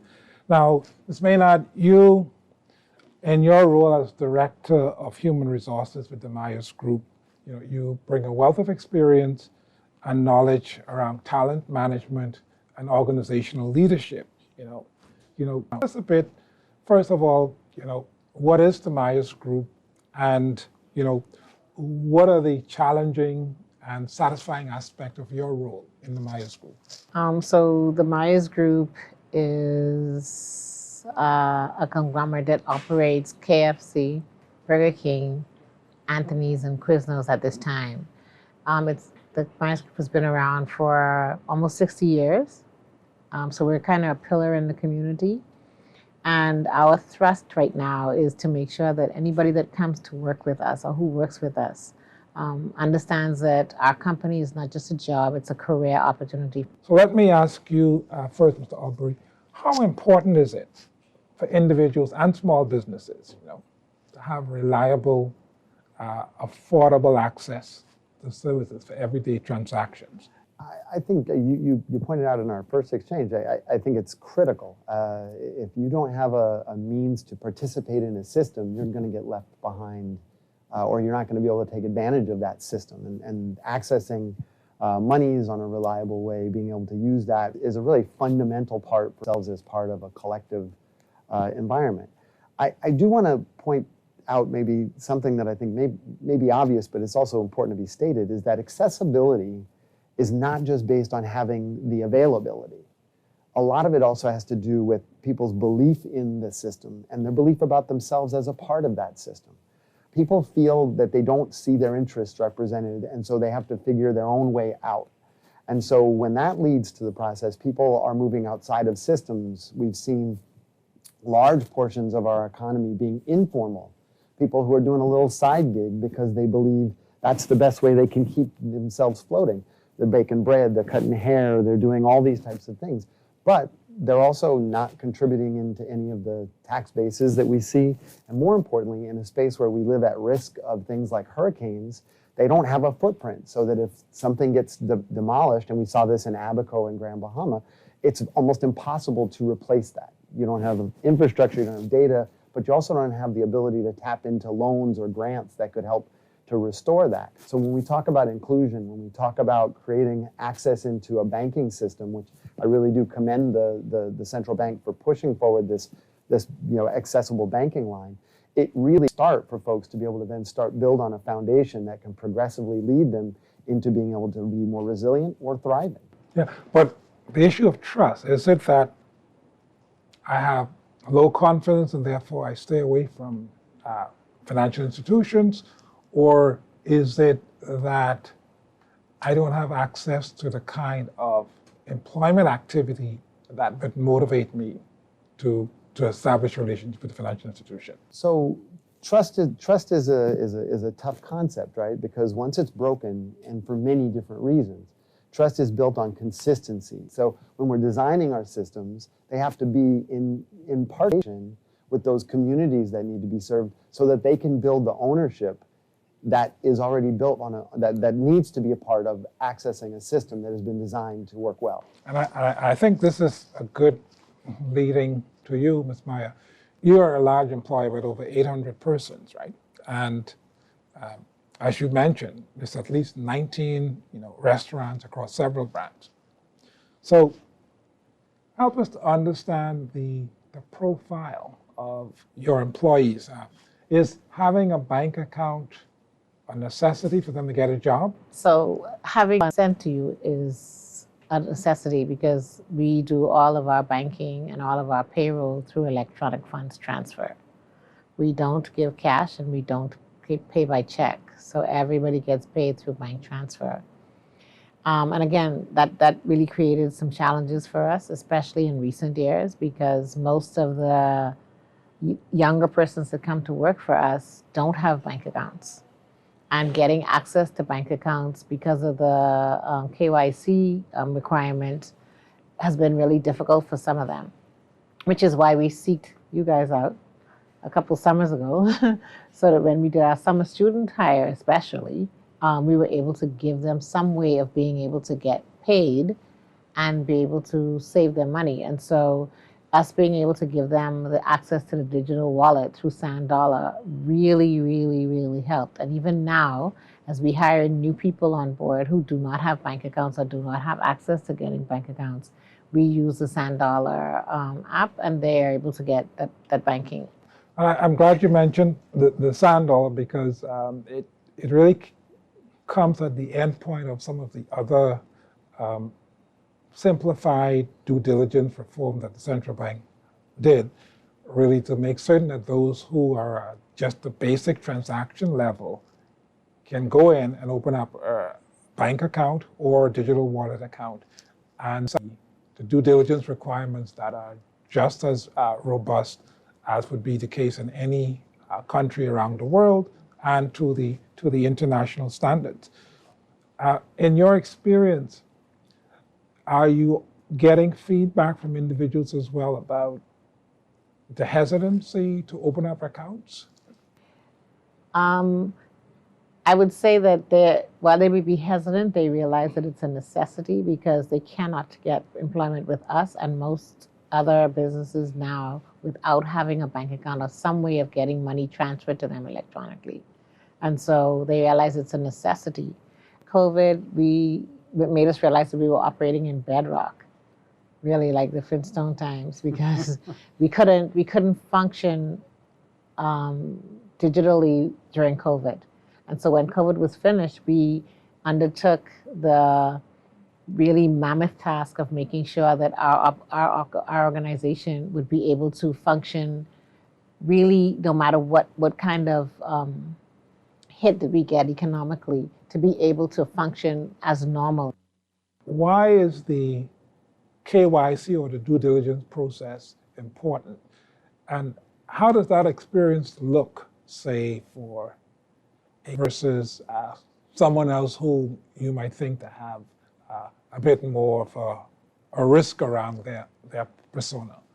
So when I think about the KYC process, there are three things I think are really important. One is that we're protecting the reputation of our jurisdiction, we're protecting our clients, and we're protecting the bank. Since I've been in my role, what I've seen is that we've simplified the approach that we can take with our clients based on the risk that they're bringing to the bank.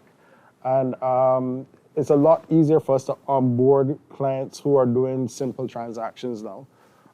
Even as we were talking before, one of the things that we are looking to do is with our existing commercial clients, our corporate clients, to the extent they have employees who may not have what I consider the traditional documents, working with those employers to find ways to onboard those clients so that everyone can have access to banking. And that's a project that our retail team has started this year, working with our commercial banking team. So that's something that we want to do because we want to be part of financial inclusion, doing it in a risk-based, with a risk-based approach. The reality is that there are going to be those larger clients who bring increased risk to our business that we want to take some time to sit with, and we want to understand their business so that we can make sure that we understand that risk and that we're in a position to manage that risk. But those are sophisticated businesses, and they understand those processes. But for smaller clients doing simple transactions, we want to make it as easy as possible. The two follow-up questions I have. One is that there's often a complaint in the public that even within the same financial institution, the experience varies depending on who they encounter. And so the question would be, how do you manage the consistency at which your rules and standards are applied? And second, when you talk about the risk approach, customers will typically get into an argument or disagreement sometimes as to, whether they are as risky as you. How do you manage that interaction? We've digitized the account opening for Bahamians. And so the central bank has given us guidelines on how we can go about onboarding those clients. And our digitized and electronic onboarding more or less follows the central bank's guidelines. Nevertheless, you'll always have persons that don't necessarily neatly fall within the guidelines, and then those are referred to the branch. Ideally, what has allowed us really to standardize is the digitizing of the onboarding process, because we're following the central bank's guidelines and only outliers go to the branch. Do you ever do any assessment, or do you have any sense of what the operational experience, efficiency, cost, or otherwise looks like for businesses that have transitioned more to the digital space, whether it's for payroll or for payments? Because lots of us can relate to when the KFCs and the others may have started to accept credit and debit cards. And you're telling us as well that you've transitioned in terms. What did you see different? So for us, what it meant is it made our operation more efficient. So again, we took on the mammoth task of making sure that we improved our operation through technology. And so by doing that, now I'm sure you're aware that we have even a loyalty program with an app that if you purchase with us, you can gain points and you can also redeem them. And so we needed to make sure that our operations were able to handle that along with the other digitalization. And I can honestly tell you that now that we're even more, we've partnered with Scotiabank to make sure that our credit card and debit card platform is so well integrated into our POS systems that when somebody comes and they're able to redeem their points or gain them, they can also tap their cards or they can move faster. So that means that it's easier. We're about to launch in a few months kiosks as you walk into our restaurant, so you don't necessarily have to walk up to a cashier. You can put in your order yourself. And in addition to that, we're also looking into online ordering and delivery, easier for our customers, but also easier for our team. Because the more efficient that we can operate, the more efficient our team can work smarter rather than harder. And so our focus really is to make sure that our organizational excellence moves in a way where we are operating smarter rather than harder. And I can honestly tell you that for us, technology has opened many, many doors or made our operation way, way more efficient, but also for us to be able to gather the kind of data that we need to show the improvements and show where our challenges are. So we can actually pinpoint which day part in each one of our businesses is challenged. What about that day part is challenged? We can pinpoint if this particular revenue center is the problem, or if we need to improve this, and we get real time answers right away. So I think that technology for us has been an eye opener. So there are definitely fees involved with all of these digital payments acceptances, as opposed to when you accepted cash.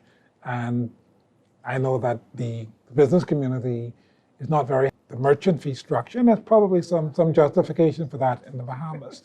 So I want to ask you, Mr. Aubrey, from what policymakers might be able to do, policymakers and regulators, our role be in terms of trying to speed up and incentivize the modernization process for payments and access. So my first answer, which is probably not the one that anybody wants to hear, is I don't know that speed is the best answer. Adoption of technology is based on a mix of functionality, accessibility, and also to some degree aspirational, right? I mean, we all have smartphones, and if you look on probably anybody's smartphones, we all have just 24 apps. We use 5 of them. And those 5 are the ones that they work well, but they also are the thing we want. And so I think coming back to that, it comes back to, from a policymaker standpoint or a regulator standpoint, finding that bridge of how to understand that formula at the user level and what the user not only experiences, but what the user ultimate goal is, an objective. And too often, I think we create things. I mean, Bahamas, we have brilliant people coming in with world-beating solutions. Sand has gotten so much international recognition, but I would contend that there's still folks to whom this whole solution was originally created who had this thing because of long distances in our family islands or a move of commercial banking centers out of some of those islands, that they still are struggling with adoption. They're still struggling to understand or use this technology. And I don't think it's a lack of comfort with technology, because everybody's Grammy has WhatsApp and is using access where they see it as functional. So it's about starting the process of consultation in a more two-way dialogue, making the time to help our communities to not only be acknowledged that they are struggling with these challenges, but that they also have their lived experience, which can help to contribute to the solutions. So I think as we develop these ideas that have great merit and great potential solutions for us, that we also have to figure out how we marry that development of those early discussions to be able to build that ownership and trust so that we're not creating a solution and then having to invest a lot of money to try and convince folks that that solution is there. Well, businesses might have an inherent obvious benefit because there was an expenditure that was there, but community level citizens may not see that cost benefit analysis at the. I think that's why balance is important, and I think it's important for all stakeholders to be balanced in their input. The Bahamas does not have the luxury of time, right? And when I listen to the Myers Group and how they're trying to expand the reach of their services, and we're talking about financial inclusion, I am concerned now that there's going to be a subset of your customers who can't use the kiosk or who cannot order online because they lack the interface. No, we still take we cash. need to make certain that they get there. No, we still take cash. But can I pay cash if I am 3 blocks away from the order point? That's going to be the challenge. The trust issue, one of perception, or is it in reality? If it is perception, then we address the perception. Why are people not comfortable? Is it cybersecurity? Is it data security? Then I think you can confront those. And so being proactive, I think, in terms of how you confront the trust issue. Otherwise, I sometimes feel that we will get people to buy into the idea that there's a trust issue when they are unable even to articulate what's their mistrust. So trust is, as I said, a very slippery Exactly, concept, right? yes. But perception, we know, in many instances is reality. And we see that, we do a lot of work in, say, the anti-corruption space. And we used to talk about and ask people when, if they felt like there was corruption at a certain level. And before COVID and Dorian, before we got to digitalizing a lot of our government services, which removed the potential of people actually dealing with a person who would ask for a bribe, the level of people's perception stayed the same. Mm-hmm. And the reality that can't be true, right? Because we've taken away some of the opportunity. But that lived experience of that happened inconsistently, perceiving that things are fair, it takes a while to rebuild that. Yeah. So consistency is going to be part of how we get to where you're talking about. It can't it's not going to happen on one event. It's that we're adopting that trust is an issue, but also not let that be what we sit on that's a preventative. And that's why I think that the stakeholders have to be balanced in how they're approaching it and getting the citizens to grapple with the issues. And so there is a constructive side to that. But back to the issue, Roger, Mr. Archer, on technology. You in the banking sector also get compared to the speed at which you are moving relative to how people see technology being adopted and applied elsewhere. And so help us to understand how to look at how being adopted locally versus in your counterpart organizations internationally. What's the framework that explains the difference? So I think we have been through multiple shocks within our region. I know, when we look and we see the technology being used in our markets versus some of the more mature markets, the comparison is sometimes not favorable. But every piece of technology we use, we have to be able to pay for. And within our region, we have been through the 2008 financial crisis. We've had multiple hurricanes hit our region. And in addition to that, we've had COVID. That has impacted a number of banks across the region where you would have seen expenses growing at a faster rate than our revenues. We had to go through a period of consolidation and restructure and to ensure that we were putting ourselves on a more sustainable path.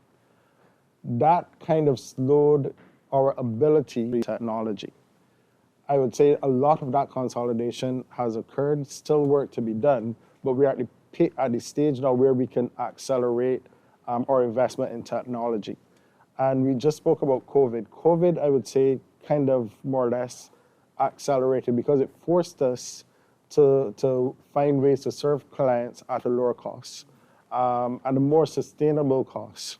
And what we saw during the process of COVID was maybe around 70% of our clients were using our technology and using our digital platforms.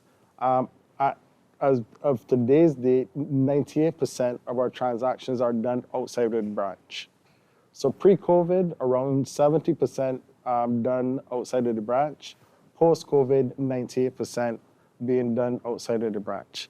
That means that the adoption rate for our technology has really improved. Now, we still have some work to be done, and we still have a lot more investment to do, but the reality is we're seeing clients benefiting from the use of technology. And so the usage becomes very important because if we spend $1 on technology, we want to make sure that we are recovering that dollar or using it. So as I said, COVID has given us the confidence that our clients actually do demand that convenience and that they're leveraging that convenience. So we're continuing to accelerate the pace at which we invest in technology. And the other thing is the client experience. Now we have thousands and thousands of clients. Our client base has expanded, and each client has unique and more complex needs. For us to be able to serve those needs, we can't do it just in the branch. The branch component is extremely expensive to do all of those services, which is one of the reasons we've invested to do transactions, whether it's at the point of sale, mobile app, at the ATM. Those channels are a lot cheaper, allowing us to focus on the more complex conversations when we're engaging our clients. Thank you. So, Mr. Aubrey, I want to come back to you, because I think we hinted at this in terms of the infrastructure, in terms of speed. And so the question is whether things like data, Wi-Fi, cellular, etc., should be considered a public good when you start to think about how we use those in financial services. Are there examples of countries that the Bahamas might be looking at to see how this could work? Sure. But there's also, and this is always the case, it's happening here in the Bahamas. It's usually just happening in small spaces. So access to technology on a wider stretch, at a more accessible point, we're putting Wi-Fi in our parks. More places are doing that. We go to the various cafes or restaurants, and all of a sudden, there's your Wi-Fi, and we're seeing people find those spaces and access. And I think as we move into this digital norm, which is really it is, we have to create that as an equity point. One of the struggles that we see across the islands is that conditions are not equal. Folks in some of our islands are now struggling with the basic utilities and having access to those things, or if their particular island was hit by a hurricane or a large storm, they're struggling at a point that's not fair to what the rest of the archipelago is dealing with. And we have to balance that out and understand that does create an obstacle. But I also think we have to think about almost deconstructing some of these components of what it means to be a part of our communities, being a functional part of our communities, and help folks to understand that as well. And so it builds that mutual social contract I talked about, that everyone has a role, but they also have a responsibility. So that as information comes forward, we've got to teach folks in our communities that this information can be your lifeline to being more resilient, being more successful, being more thriving. And the investment in that way also has to be an emphasis from our stakeholders and from all of us in what were local economic opportunities, as well as, you hear a lot of newspaper things about big developments that come in or anchor projects. The truth is, when we've seen external shocks like COVID or Dorian, it's the local economy that becomes most valuable. So let's have a bit of a conversation on the so-called basic banking framework. In some countries around the world, they call it basic transactional account, because basically you're getting at the fact that people need these facilities to do basic business transactions, whether it's buying groceries, paying for transport, and the like. As we are conceiving it for the Bahamas, it's focused on ensuring that someone who might be at the minimum wage level can access a facility. So they're not a senior citizen who might already have that type of privilege today, or a student that has a low-cost account, but a low-wage earner with protections against monthly fees, some assurances around how quickly they can get the account set up, as well as the ease of establishing an account without having to come up with some minimum deposit hurdle. So all of those tie in, as well as the digital capabilities, recognizing that you increasingly need to make payments or receive payments electronically. So I want to start with you, Mr. Archer. I think maybe you preempted this to some extent, but what do you see, if any, as challenges with implementing such a concept as a banker? So I think, as I shared earlier, as an industry, we were facing a period where our expenses increased significantly, whether it was through provisions for credit losses, or just the general nature of inflation impacting us. And we have had, as an industry, again, to look at our entire suite of services and ensure that we are properly pricing each service. So when I look at 10, 15 years ago, and where interest rates were on loans, they were double digit. Right now, interest rates on loans are single digits. So at double digits, you are able to subsidize a lot of the services that you're providing. Now you're at single digits, and loan growth within the economy is not as robust as we would like. What you're finding is that you have to ensure that you're able to price your services to recover your costs. The services we offer in branch, those costs are extremely significant compared to a transaction that's done at the alternate channel. So those basic banking services are done at a cheaper channel becomes extremely important. And then you may say, well, then there's a need for a branch in the Family Island. But when we did have branches there, those branches did not have sufficient economic activity to be viable. So that's part of the challenge that we're facing as an industry. So we need to find solutions that are sustainable in nature. So I think I would say that that's kind of the journey that we're on. The reality is finding a vendor to facilitate this has been a challenge, because we need to have one that we trust and one that has experience in this area. I feel within the last 6 months or so, we are beginning to make progress. I'm hopeful about where we will end, but it will take us a while to get there. We want to make sure that when we do it right, so that we can scale it across all of the islands. So not just one or two islands, but you can have a means of services on all of the islands of the Bahamas. No, thank you. I think we sometimes forget that in the Bahamas, it's 400,000 people spread over more than a dozen islands. And so the cost of providing certain facilities and infrastructure is quite steep in a lot of these cases. For you, Ms. Maynard, I want to talk about the concept of basic banking and more people potentially being connected. How do you see that as addressing any challenges relative to businesses that might be presently operating more heavily in cash, or people, employees who might potentially be more leaning towards cash? Maybe for you, this is a backward-looking perspective. I don't know. Well, I can honestly tell you that, like I said, once we made the decision to move towards to be more digital, we definitely had challenges with some of our vendors. And so I would say that transition for us took probably 3 years out of COVID. So I would say that now all of our vendors are on board because we are moving them towards B2B. Back to one of Ms. Aubrey's earlier comments, which I think is very problematic, is that some people just don't giving out their banking information.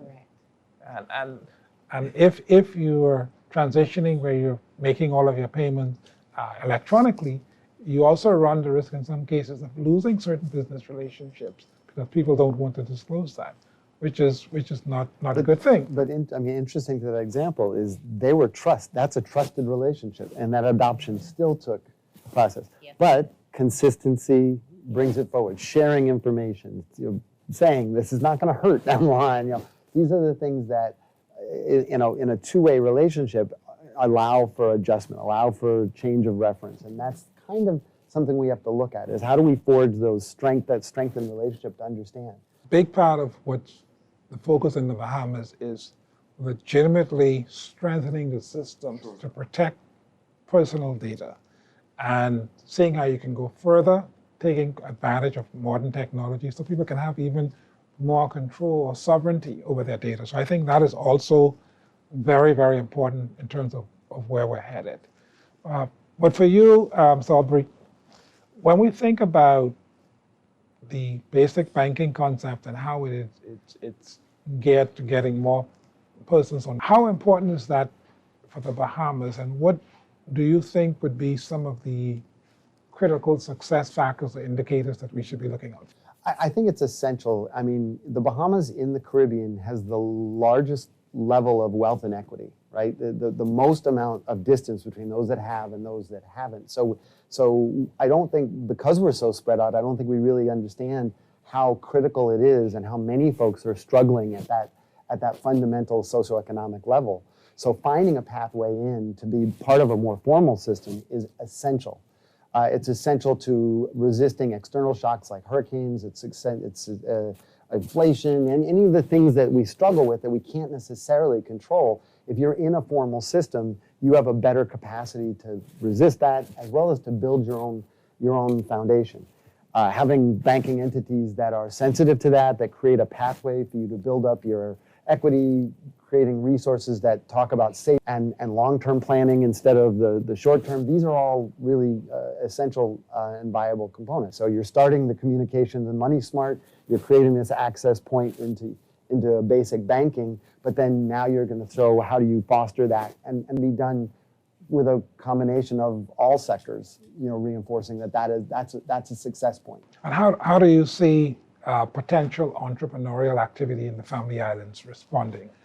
So I think it comes down to the point both of you had referenced is it's functional and it's crucial for us to move forward.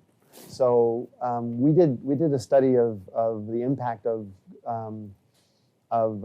both Dorian and then COVID on small businesses in Abaco and Grand Bahama, looking at what that meant to have to incur two major crises. And the obvious takeaway is that it affected all of them pervasively. But there was an indication that businesses that had started to foster about 3 years of success and had 3 or more staff on board were able to resist that. And so thinking about how we use and target this to critical businesses that could benefit, to show a staff base that are serving communities that are maybe struggling with this, and being very strategic in who we partner with, I think starts to show wins that others can adopt. I think when we go in for large levels of everybody should get on board, our conditions and our environment and maybe our trust levels are probably not ideal for that. But starting to show where we see really powerful pilots and strategically using different partners to be able to grow that becomes a way that I think will start to show, wow, this does have merit, and we can come around this. So whether it be you're thinking about building agency banks or a particular franchise that has a community around it, they already have trust. And when you start to introduce new ideas in, they can be those vehicles that lend that trust to a new idea, where at a time when, as I said, people are maybe a little untrustful of large institutions, they become the focal point that can start to build and grow a new way of thinking. Well, thank you. So final question I'll ask each of you to weigh in on this one is,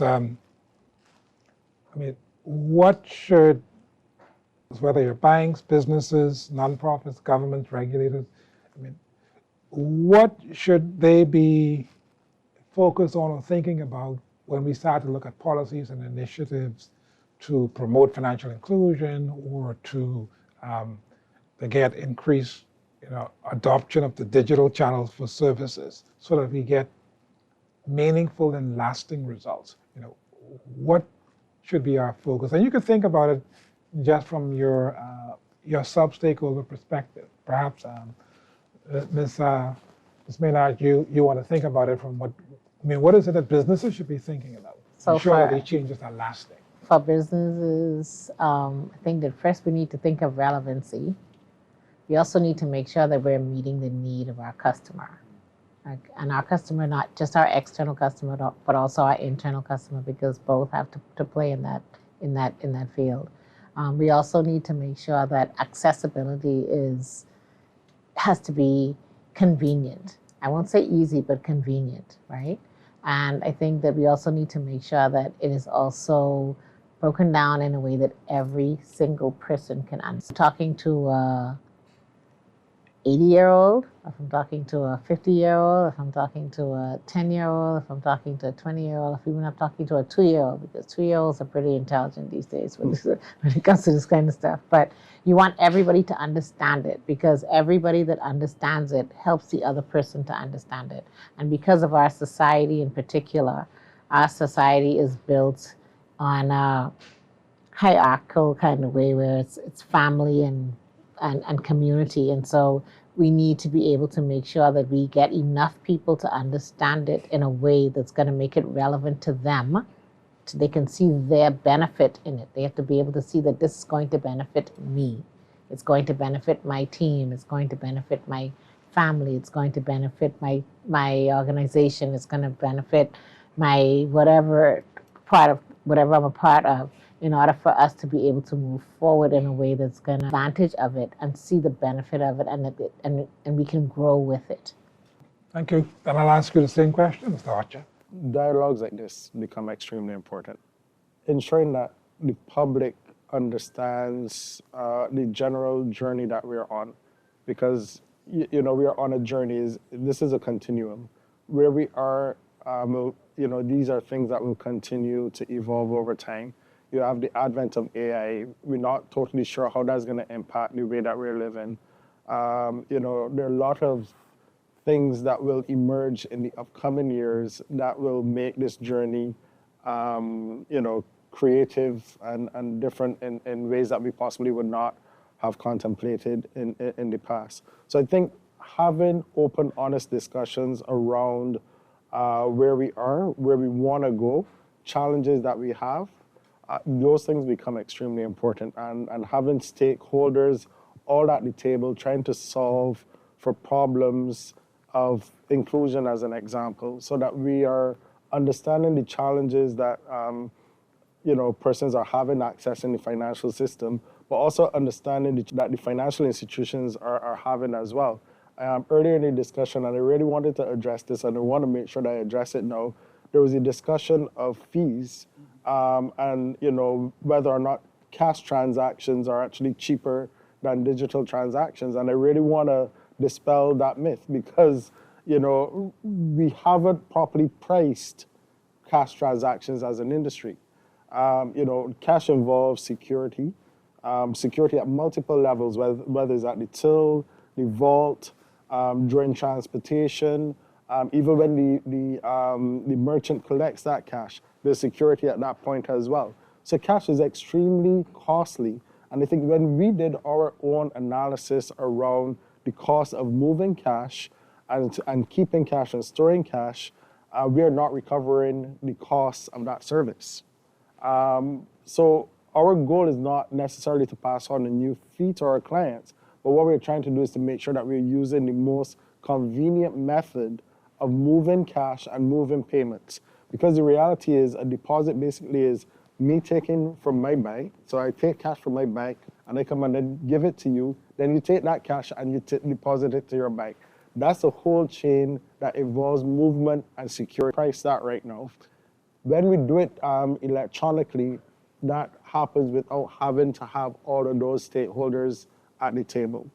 So, going to a digital and electronic solution in a way that includes everyone is extremely important, because the other thing is when we travel, a lot of businesses are no longer taking cash for the same reasons I just gave.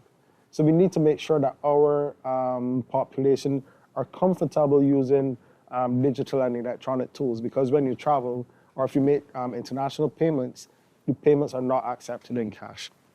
So in short, I would say, we're on a journey. A lot of things will change over time, and I think ongoing discussions in ways that we support the entire economy, especially those that are more vulnerable, will be important to ensure that we get financial inclusion as we evolve our entire financial ecosystem. Thank you. I'll have some more to say on the cash issue when I close. But for you, Mr. Aubrey, what do you see as being the important focuses for stakeholders if we want to have life? I think it's committing to ongoing community level engagement, listening, two-way dialogues, investing in the realities of the challenge, as well as opening doors for opportunities for solutions. As I said, I think that there's a lot of brilliant minds in the Bahamas, and I think we're able to quickly fashion on what a solution might be, but in doing so, often that can exclude folks from being a part of or seeing their investment in that solution. And that responsibility that we talked about gets sometimes pushed off as I'm going to sit back and wait and see what happens, or go around the system because I trust more in my own capacity to be able to do that. So I think investing in that community that community level communication from all stages, and not just on the one-offs, but ongoingly. That you're part of understanding what the challenge is, what a solution might be, but you're also hearing how things have gone. What's the solution? What's the honest problem that we're struggling with, and how do we then really work towards that? Or what are successes we've achieved and be able to do that? Hearing numbers and real solid facts about something helps distinctly, right? Being able to measure that $1 million that gets you is a pretty logical discussion that you could sit down with anybody, over a domino table and understand that's a challenge. What are we going to work on with that? So I think it's honest and transparent and candid discussion at a community level that will help us to continue to push forward at these levels of reforms that you're working on. No, thank you very much. The education is definitely very important. And Ms. Maynard mentioned, we're also focused on satisfying people's needs and keeping a focus on that. To your point, Mr. Archer, when you talk about cash, we don't acknowledge sufficiently, but the most cash-dependent part of our country and our economy are the family islands. So we need to appreciate a lot more what a great logistical cost and burden it is for them, and why sometimes some of the transformation that we target might be even more important for them than us in the capital. But I think that's important. But the other thing that I want to say in terms of closing is that the conversation has focused a lot on the individual. The individual is also the business owner, whether it's a corporation or a sole proprietorship. And also, it's another conversation, but it's how small businesses participate. And that's a conversation for another segment. And I think it is something that we definitely will look into. But I want to thank all of you for being on the podcast, the show today. It's certainly been a very, very rewarding and insightful conversation. I'm very glad that we had such a cross-sectional perspective. Business, the Organization for Responsible Governance from the governance side, and then we had the commercial banker in the hot seat. So thank you all very much. It has been a pleasure having you on Harborside Chats today. Thank you. Thank you. Thank you. Thank you so much. Thank you. Let me say to our audience, thank you as always for joining us. Remember, Harborside Chats with the Governor.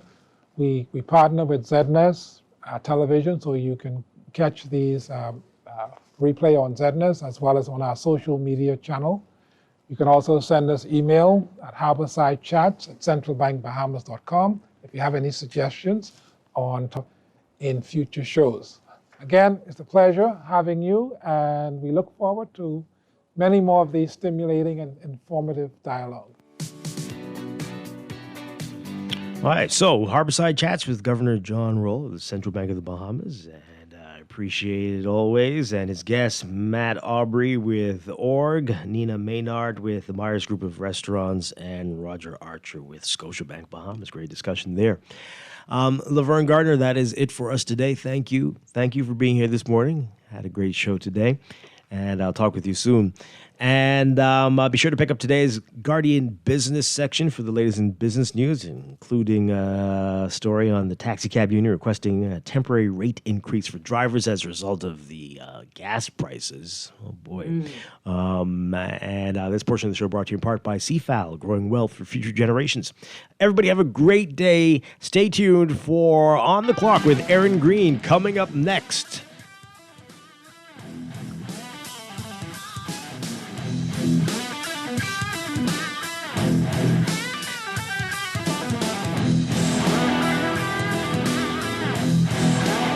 Hey folks, Thanksgiving should be wheels up in about 40 minutes. And due to a bumpy ride, snacks and beverage service has been suspended. AC is giving us some trouble, sorry folks. And Wi-Fi is out. And so is the entertainment. Yeah, I'm sorry about the smell, folks, we are aware. I know. Just one more quick note, we are gonna have to deplane. Come on! We're like the plane ride that isn't a nightmare. CG Atlantic Agents and Brokers. Good like that. Planning for retirement can be overwhelming, but with CFAL, it doesn't have to be. We offer tailor-made individual, group, and pension solutions that take the guesswork out of retirement planning. Whether it's for you or your company, don't leave your future to chance and let the trusted hands of experts guide you toward peace of mind and financial stability. Low upfront costs and affordable monthly payments make it easy for you to build wealth so you can live well. Visit us at cfal.com to start on your path toward financial freedom. CFAL, growing wealth for future generations. CFAL is a proud sponsor of Team Bahamas for the 2026 Carifta Games. Looking for the perfect venue to inspire, celebrate, and connect? Welcome to Clifton Heritage National Park, event destinations in the Bahamas. Planning a wedding, birthday, or concert?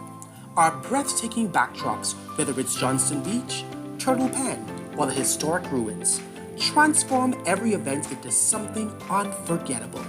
For creators, Clifton is a dream. From photo shoots to film productions, every corner of the park offers stunning visuals, natural, historic, and truly Bahamian. And sometimes it's simply about slowing down. Treat your team, your family, or yourself to a beach day reset. Soft sands, calm waters, shaded spots, and a beach bar ready to serve. At Clifton Heritage National Park, your event becomes more than a gathering. It becomes a memory. Celebrate with us, create with us, reset with us. Clifton Heritage National Park, your destination for unforgettable experiences. Come and see Clifton Heritage.